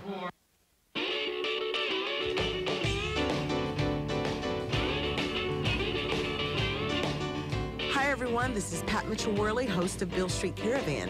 Join us each Saturday as we bring you the sounds of Memphis, commentary, and music interviews that take you behind the scenes. The show kicks off the All Blues Saturday from 11 a.m. to 6 p.m. right here on 91.5 WUEV. Since 1994, Slay's Restoration has been assisting tri-state residents clean up and restore their properties after disasters of all kinds. Located at 2121 Cotter Avenue in Evansville, Slay's Restoration offers assistance for water damage, fire and smoke damage, mold and biohazard mitigation, complete reconstruction, and much more. Slay's Restoration can be reached toll-free 24 hours a day at 1-888-776-8555. It can also be found online at slaysrestoration.com. SRG Global, a Guardian company, would like to wish the Evansville Otters the best of luck in today's contest. Founded in 1932, SRG Global is one of the world's largest manufacturers of chrome-plated plastic parts for the automotive, commercial truck, and household appliance industry. Located locally at 601 North Congress Avenue in Evansville, SRG Global can be found online at srgglobal.com. They can also be reached in Evansville by phone at 812-477-6151. You're listening to exclusive coverage of Evansville Otters baseball on 91.5 FM WUEV Evansville.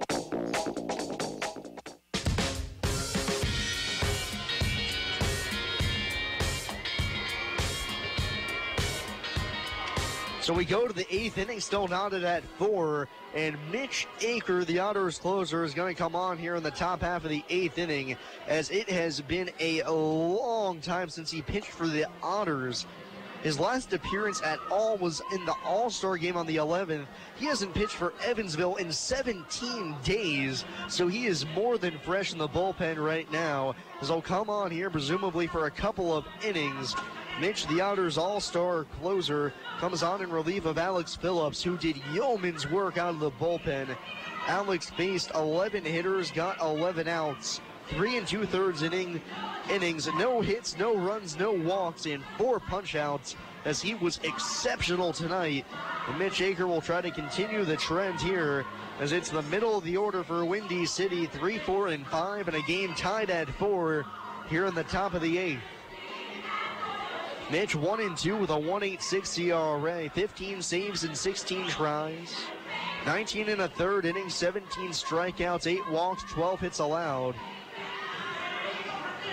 He has been limited lately in his workload by the Otters losing 8 of their past 10 games. Not many opportunities for him. But coming on in here in a tie ball game, Andy McCauley not taking any chances here in this tie game, just wanting to keep this one at level 4 apiece. And Axel Johnson leads it off here in the top of the 8th. He's 1 for 3 with an RBI single. Aker, 6'2", 195 pounds on the mound. Johnson stands in from the left side. Aker, the full wind up the pitch. A little tapper up the first base line. First baseman Harrison fields. Aker covering the bag, receives the flip from Travis. 3-1 on the punt out. Good communication there between the first baseman and pitcher to know who was going to field that baseball. 3-1 on the punt out. Just 1 pitch required for Aker to pick up his first out of the game.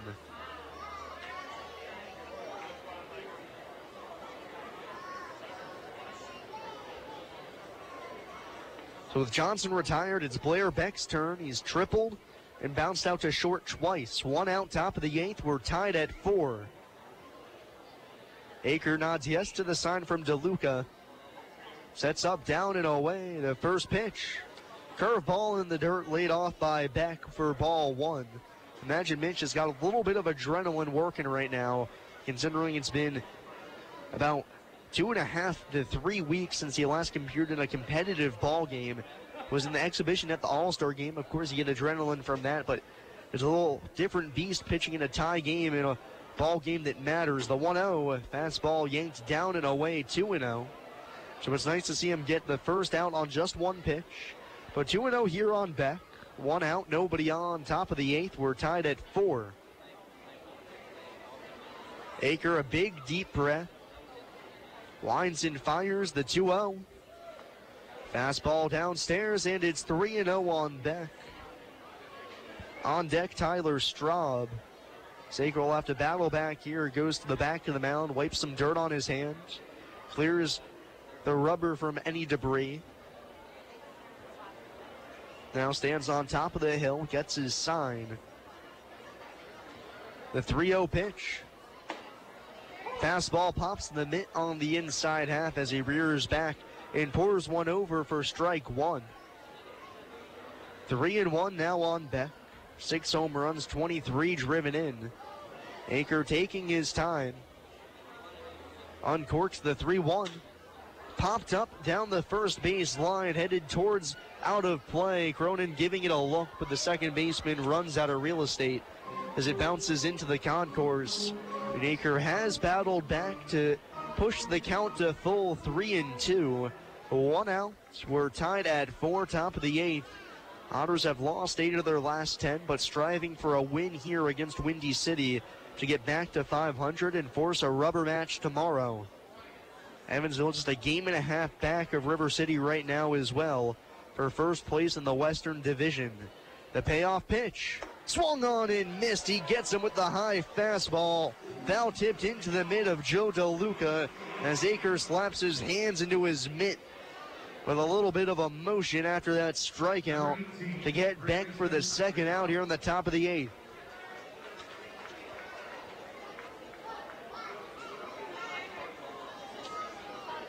Now Tyler Straub 0 for 3.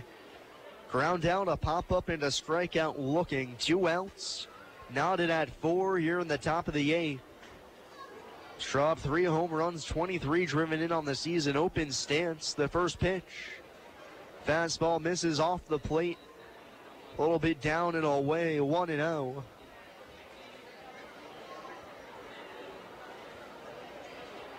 The Otters home half of the 8th inning. They'll have the top of their order. A prime opportunity to try and take the lead before the 9th. The 1-0 pitch.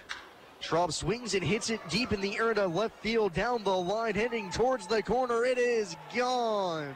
A solo home run for Tyler Straub down the left field line. He turns on a fastball in the inside half and hits it out for a solo shot to left to give Windy City the 5-4 lead off of the Otters closer Mitch Aker here in the top of the 8th. Number 8, catcher Larry Bothwell. Straub with the 2-out home run to left field, tucking it over the left field wall for a solo shot. 4th of the season. It's 5-4 Windy City, and here's Larry Balkwell, 1 for 3 with a home run himself. He has 2 in the series. The first pitch, breaking ball backs up inside as that misses to Balkwell, 1-0.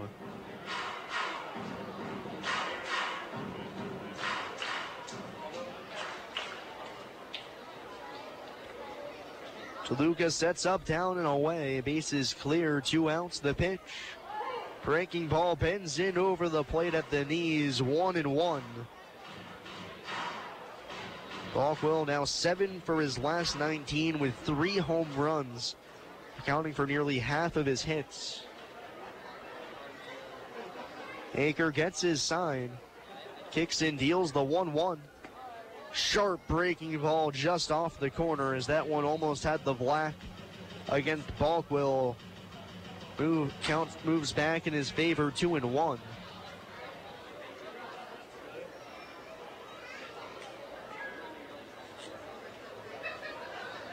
Two-one pitch. Breaking ball swung on and fouled off the hands as it's popped foul out of play. Count even on Balkwell, 2-2. Heads Construction. Choose the best. Thank you, Joe, and never regret it. 2 balls, 2 strikes, 2 outs. Windy City now in front, 5-4 here on the top of the 8th on the Tyler Straub solo home run. Aker trying to limit the damage to just the 1. 2-2 pitch coming home. Fouled off down the third base side, a little bouncer that'll find the Windy City bullpen staff, and the count stays even, 2-2.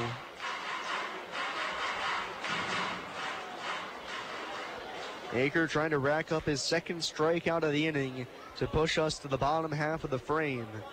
2 balls, 2 strikes, 2 outs. The pitch swung on and missed. Balkwell chases the curveball in the dirt. Picked by the catcher DeLuca, who tags Balkwell out to end the inning. But a solo home run for Tyler Straub gives Windy City the lead, and we'll go to the bottom half of the 8th. It's Windy City 5 at Evansville 4 here on WUEV 91.5 FM, brought to you by Krugemeyer and Kahn. I just love this place. And I just love that ring. It's gorgeous. Where did he get it? Krugemeyer and Kahn, of course. For the engagement ring that will have everybody talking, look no further than Krugemeyer & Kahn. With incomparable selection, quality, and service, Krugemeyer & Kahn is the only choice for the ring that will last a lifetime. Krugemeyer & Kahn, your lifetime jewelers. So, everybody's talking about the ring. It's pretty great, huh? Pretty great. It's amazing. You gotta tell me, man. Where'd you get it? Krugemeyer & Kahn, of course. For the engagement ring that will have everybody talking, look no further than Krugemeyer & Kahn. With incomparable selection, quality, and service, Krugemeyer & Kahn is the only choice for the ring that will last a lifetime.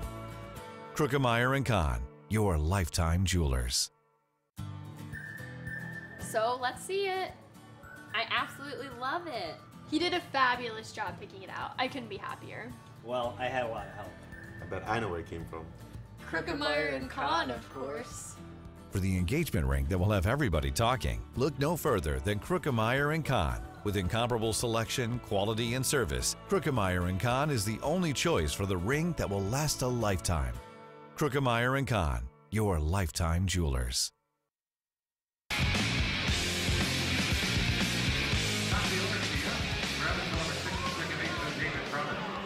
So we go to the bottom half of the 8th inning. It's now 5-4, Windy City in front.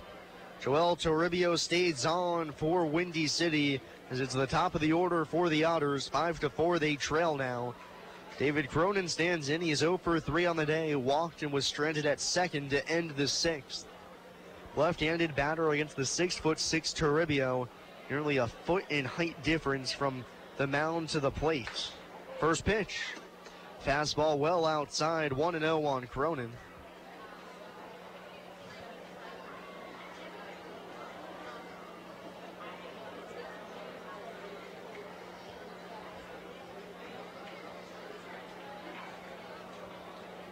One and 0 on Cronin.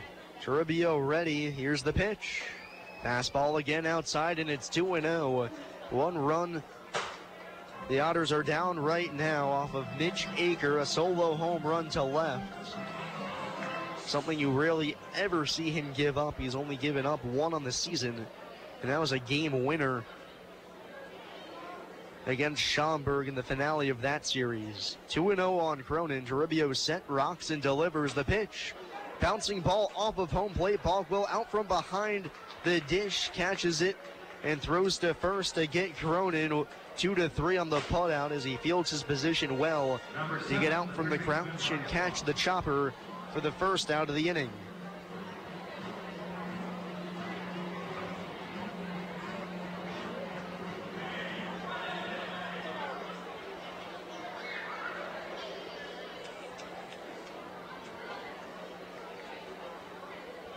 So now it's Ryan Long.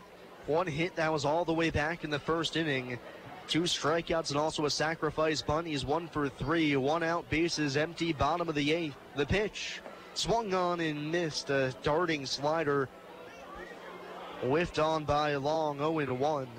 5-4, bottom of the 8th. 1 out, bases clear.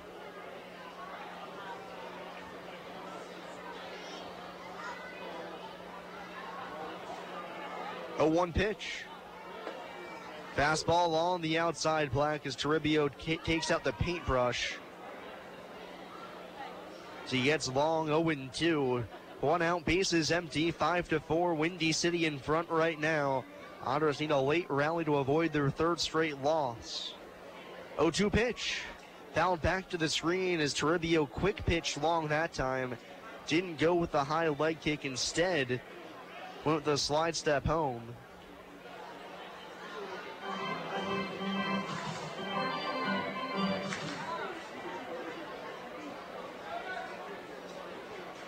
So still 0-2 on Long. Toribio from the high set. The kick and the pitch. A little bouncer back behind home plate as that'll trickle foul to the backstop. Long with a little check swing there, just able to get a piece of it. Count still 0-2. A good battle from him here, fouling off the past 2 pitches.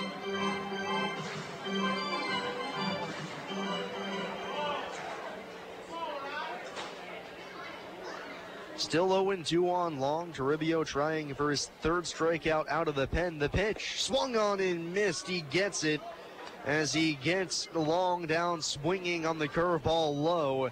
And it's and there's 2 outs here in the bottom half of the 8th inning with nobody on, and the Otters down by 1 still.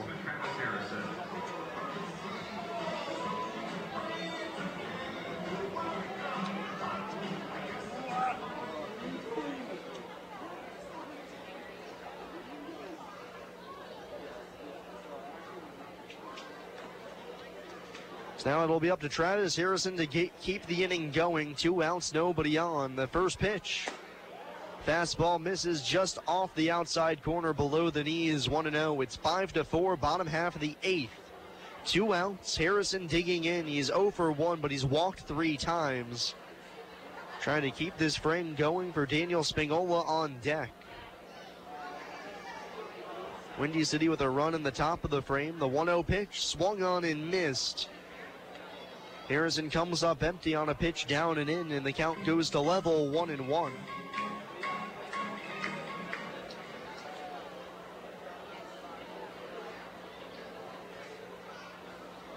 One ball, one strike on Travis. 271 hitter, 4 home runs, 36 driven in. The 1-1. Breaking ball hangs upstairs as Toribio got underneath of that one. Travis back ahead of the count, 2-1. On deck, Spingola. And then should the inning continue this far, Brant Whiting in the hole. 2 outs.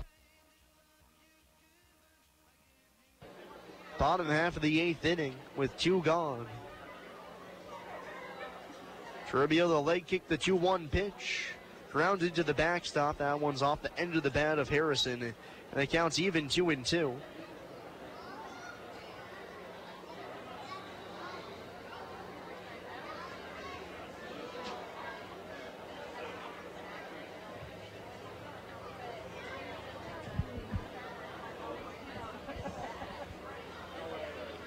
Two and two now on Harrison. 2 outs, bases clear. 5-4 Windy City. The pitch. Slider in the dirt. Great take by Travis as he lays off, and the count's now full 3-2.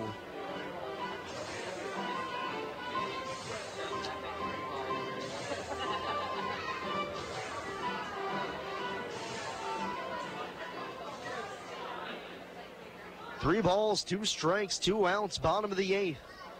Windy City leads 5-4. Harrison trying to extend the frame. Toribio winds and fires the pitch. Hit high in the air to deep left field. Robertson going back. Track. Wall. See you later. We're tied at 5 on the Travis Harrison home run to left as he goes yard for the 5th time this season to tie this ball game up at 5 here in the bottom of the 8th.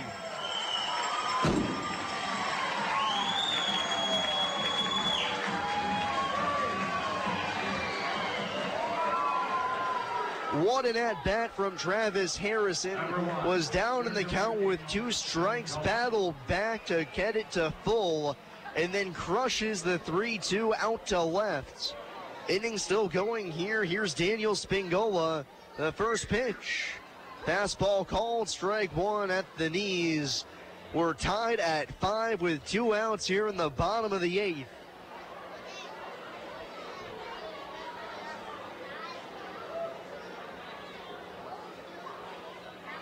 Spingola, left-handed hitter, the 0-1. Breaking ball wrapped foul down the first base side, and the count's 0-2 on Daniel Spingola. We're tied at 5 here in the bottom of the 8th inning.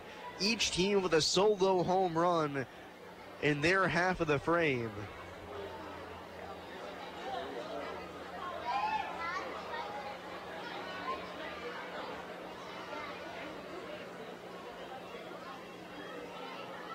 Oh-2 pitch. Swung on and missed. Slider in the dirt.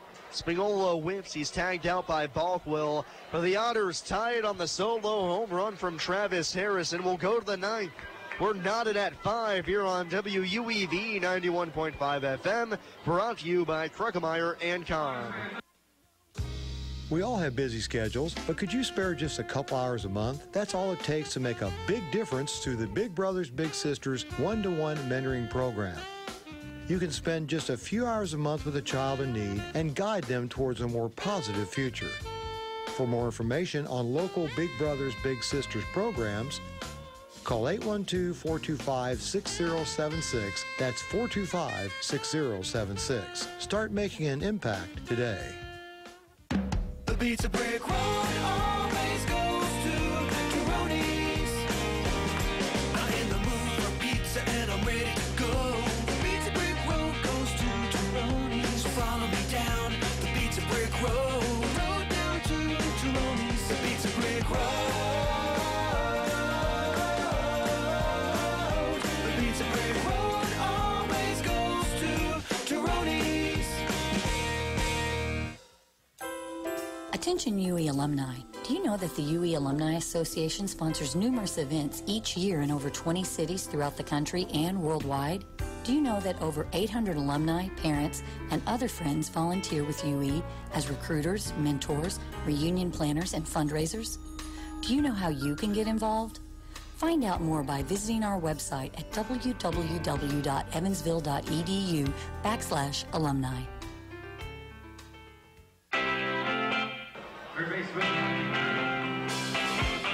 So the two ball clubs exchange solo home runs in the 8th inning, and we're tied at 5 as we go to the 9th. Mitch Akers stays on to pitch for the Otters as he'll deal to Riley Crane to lead things off. Left-handed batter, he's 1 for 3. Aker winds and fires the first pitch. Crane shows bunt, but takes a curveball a little high and wide for ball 1.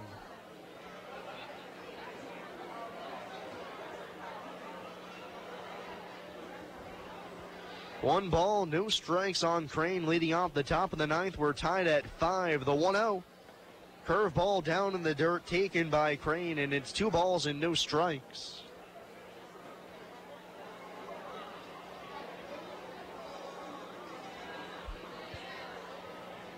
Crane doubled and scored back in the 4th inning. Open stance, bat rests on his back shoulder. Akers 2-0 pitch. Drilled in the air to deep right center field. Spingola racing back into the gap. He looks up and it's gone. Windy City answers back immediately with Riley Crane, his 4th home run of the season, as he smashes it out into right center field to put the Thunderbolts back on top 6-5.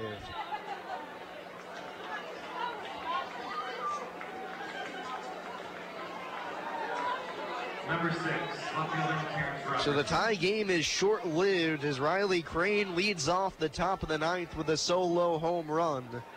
And now it's Terrence Robertson. Aker back to work, his first pitch. Curveball called, strike 1 on the outside corner, 1-0-1. Robertson 1 for 2, doubled homer run in the 4th, also scored. Left-handed batter, the 0-1 pitch. Breaking ball hangs high and outside, count even at 1.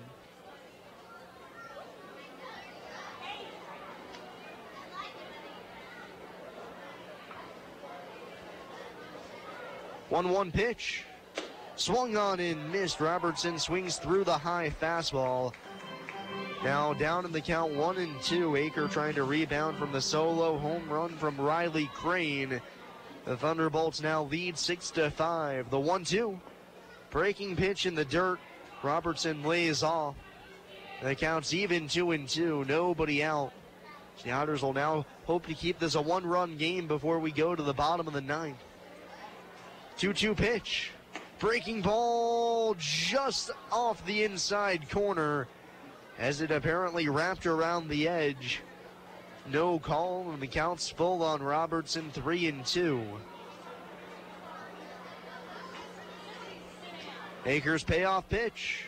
Swung on and missed. He gets him with the curveball that time as he goes chasing down on strikes. That's the 3rd strikeout out of the pen for Aker.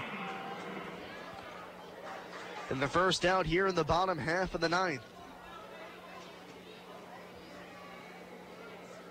Earning in a pinch hitter here for Will Krug as it's Joe Becht up off the bench to pinch hit for Mr. Krug. So Krug's night is done after 3 at-bats.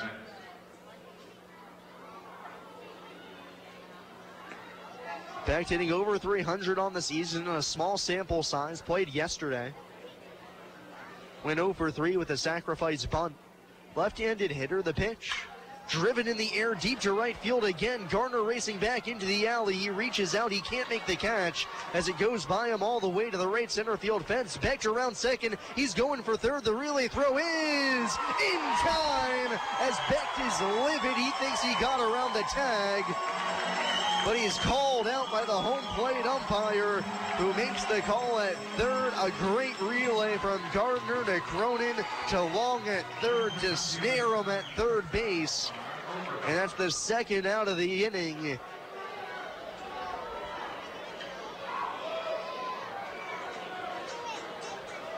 Trying to stretch a double into a triple. Becht unsuccessful. Now 2 outs here in the top of the 9th. Windy City leads 6-5. Top of the order, Omar Obregon at the plate. 2 for 4 on the day. Switch hitter batting left. Akers' first delivery, shows bunt, gets it down on the third base side. It's a beauty. Aker barehand throw to first is late. As Aker did everything perfectly on that one with just a perfect bunt from Obregon. As he picks up his third single of the day. Now aboard at first with 2 outs, and I'd expect him to run early in the count. Obregon with 6 steals on the season, been caught only twice.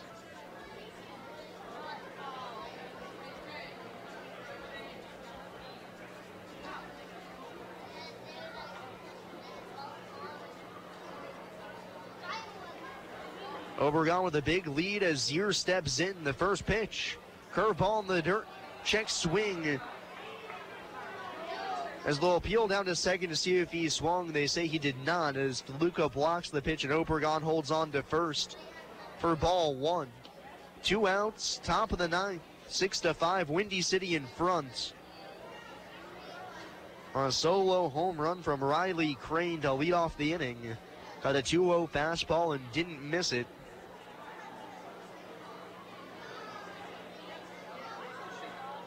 Akers set on the mound. Obregon leading towards second. The 0-1. Breaking ball in the dirt. Great block by DeLuca as Obregon forced to stay at first. And Zier lays off and the count's 2-0.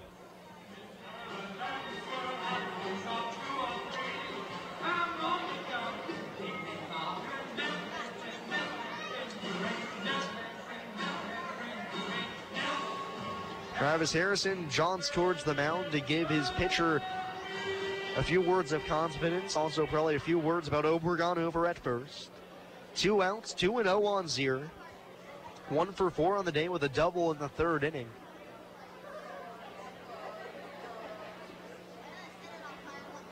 Obregon standard lead over at first, now gets another half step. 2-0 pitch. Curveball swung on and missed as he went breaking ball in a fastball count and got Zier to swing through it. 2 balls and a strike. Windy City now leads by 1, top of the 9th, 2 outs. They've got Omar Obregon over at first, Tim Zier at the plate.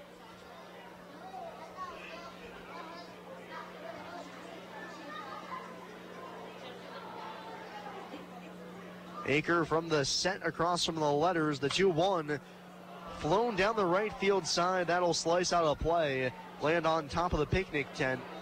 Count now even on Zier, 2-2, as Aker has gone primarily curveball here in this outing, as it's been the fastball that's allowed both the home runs. The solo shot to left and the solo shot to right center. So primarily focusing on the breaking pitch here. Surprised we haven't seen Obregon run in that instance, since Aker has been favoring that breaking ball.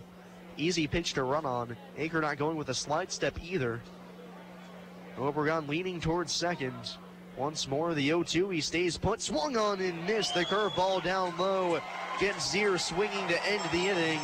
But for the second straight frame, a solo home run for Windy City. We'll go to the bottom of the 9th. Otters need 1 to tie or 2 to win it here on WUEV 91.5 FM, brought to you by Kruckemeyer and Kahn. I just love this place. And I just love that ring. It's gorgeous. Where did he get it? Kruckemeyer & Kahn, of course. For the engagement ring that will have everybody talking, look no further than Kruckemeyer & Kahn. With incomparable selection, quality, and service, Kruckemeyer & Kahn is the only choice for the ring that will last a lifetime. Kruckemeyer & Kahn, your lifetime jewelers. So, everybody's talking about the ring. It's pretty great, huh? Pretty great. It's amazing. You gotta tell me, man. Where'd you get it? Kruckemeyer & Kahn, of course. For the engagement ring that will have everybody talking, look no further than Kruckemeyer & Kahn. With incomparable selection, quality, and service, Kruckemeyer & Kahn is the only choice for the ring that will last a lifetime. Kruckemeyer & Kahn, your lifetime jewelers. So let's see it. I absolutely love it. He did a fabulous job picking it out. I couldn't be happier. Well, I had a lot of help. I bet I know where it came from. Kruckemeyer & Kahn, of course. For the engagement ring that will have everybody talking, look no further than Krookemeyer & Kahn. With incomparable selection, quality, and service, Krookemeyer & Kahn is the only choice for the ring that will last a lifetime. Krookemeyer & Kahn, your lifetime jewelers. University of Evansville Bookstore.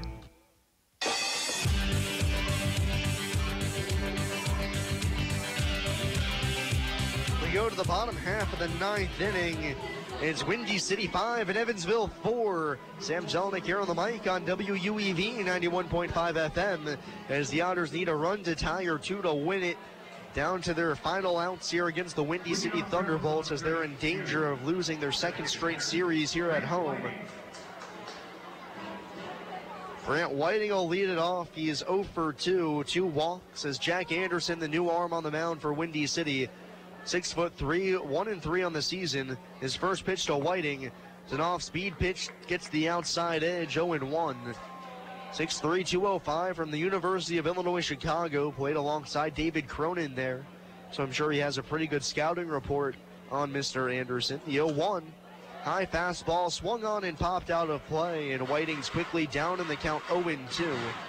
One replacement on the defense as Beck stays out and will play center field in place of Will Krug.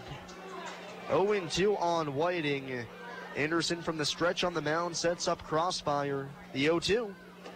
Fastball up and away, and the count's 1 ball and 2 strikes. It's 5-4, bottom of the ninth.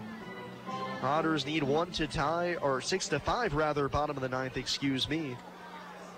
Bottom half of the ninth inning, the 1-2. Swung on and missed. The breaking ball in the inside corner ties Whiting up in knots.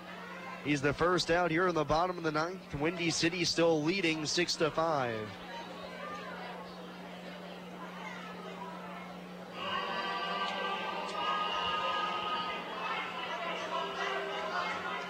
Number 5, the right fielder, Jeff Gardner. So now it's Jeff Gardner. 0 for 1 on the day, a walk, a hit by pitch, a sacrifice fly, and a strikeout. 6 home runs on the season that leads the Otters. The first pitch. Breaking ball backdoors on Gardner onto the outside edge, 0-1. Anderson ready out on the mound, works from the stretch with nobody on. Gardner, the left-handed bat, down in the count 0-1 with the Otters down 1 in the run column. The 0-1. Breaking pitch downstairs. Gardner checks his swing. They'll appeal to first, but no swing, says Robert Davis. And the count's level at 1. 6-5 our score, bottom half of the ninth. Windy City took the lead on a solo home run by Riley Crane in the top of the inning. As the 1-1 pitch comes home, it's a fastball on the outside corner. 1-2 on Gardner with Joe DeLuca on deck.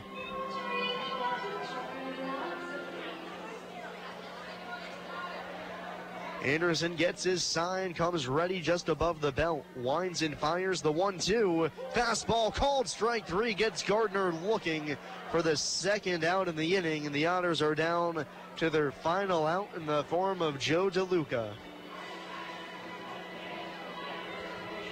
Number 20, the catcher, Joe DeLuca. So 2 outs, the Otters down by 1, and it's going to be up to Joe DeLuca to try and extend this ball game. 2 outs, 6-5, Windy City in front, bottom of the ninth. DeLuca 0 for 4 with 4 strikeouts this evening. The first pitch, big swing and a miss, trying to tie this ball game up and repent for former sins in the ball game, but comes up empty, 0-1. 2 outs, bottom half of the ninth inning. 6-5 the score. DeLuca at the plate, switch hitter batting left. The 0-1 tries to check his swing on a curveball in the dirt, but he went around. And the Otters are down to their final strike. No balls and 2 strikes. The Otters looking to avoid their 3rd straight loss and to drop 2 games under 500 for the first time this season. DeLuca's punched out 4 times tonight. Anderson set. The 0-2 pitch. Curveball downstairs. DeLuca with a wise eye leaves it there. 1 ball and 2 strikes. The teams have traded solo home runs in the top of the 8th, bottom of the 8th, and then the top of the 9th. The Otters need one more to keep this ball game alive, down to their final strike. The 1-2. Fastball called, strike 3 at the knees. That'll do it. Jack Anderson strikes at the side here in the bottom of the 9th inning as Windy City picks up the 1-run win here in Evansville by a final score of 6-5. Joel Toribio gets the win. The loser, Mitch Aker, it's his 3rd loss in the season, and Jack Anderson gets the save, his 4th of the year. As Windy stormed into Bosse Field and taken 2 of the first 3 games of this series and put the Otters 2 games below 500 on the year. We'll take a quick break and be back with the post-game show here on WUEV as you've been listening to Evansville Otters baseball here on WUEV 91.5 FM, brought to you by Kruckemeyer and Kahn. Giving our best has prepared us for being the best. Announcing the University of Evansville's Harlexton College as the #1 ranked study abroad program in the nation. As a part of the UE experience, we offer all our students an unparalleled foreign study program. More than 60% of UE students study abroad. Our students from all majors live, learn, and travel the world and still graduate in 4 years. The University of Evansville's Harlexton College, the #1 study abroad program in America. Hey 91.5 UEV listeners, if you like the music we play and our programming throughout the week, please consider donating to WUEV. It's as easy as going to WUEV.org and clicking the Give button. Or if you have a local business and are interested in underwriting UEV programming, email us at wuev@evansville.edu. From the staff at 91.5 FM WUEV, we thank you for listening and appreciate your support. Attention UE alumni. Do you know that the UE Alumni Association sponsors numerous events each year in over 20 cities throughout the country and worldwide? Do you know that over 800 alumni, parents, and other friends volunteer with UE as recruiters, mentors, reunion planners, and fundraisers? Do you know how you can get involved? Find out more by visiting our website at www.evansville.edu/alumni.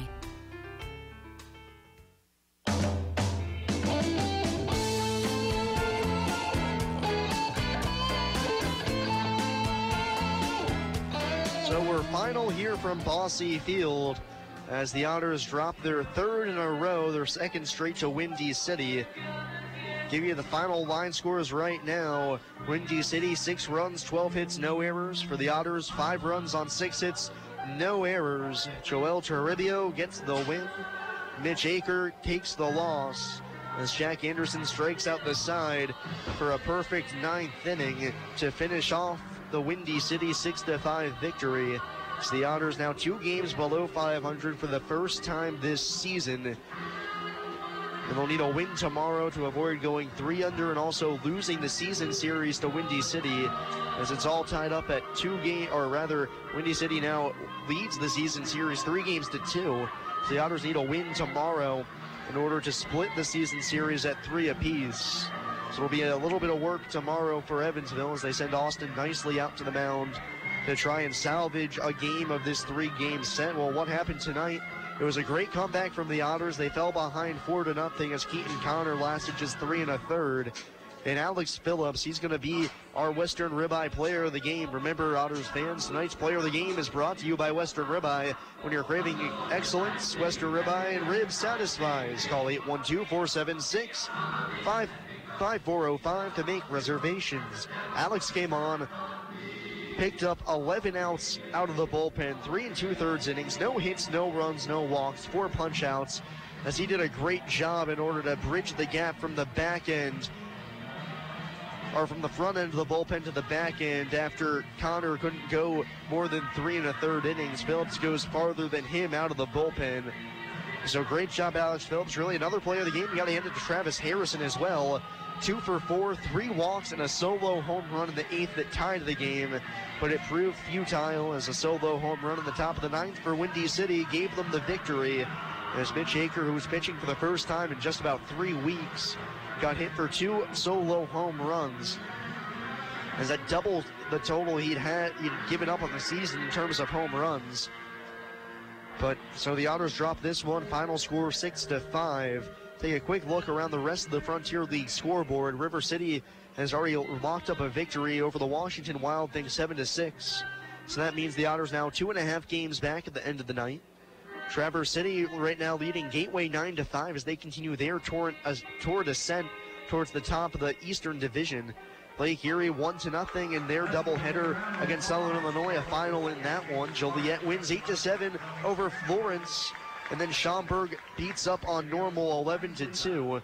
So the Otters, like the rest of everybody, is going to drop to 2.5 games back.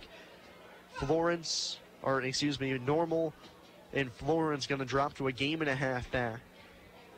And for Evansville, you just got to try and pick up the pieces and get back at it again tomorrow, as they'll be able to try and salvage the series with Austin Nicely on the mound, who's been good his last time out. Tossed a complete game in a 7-inning performance against Lake Erie earlier this week on Tuesday. As we'll wrap things up with the fireworks about to start here at Bosse Field.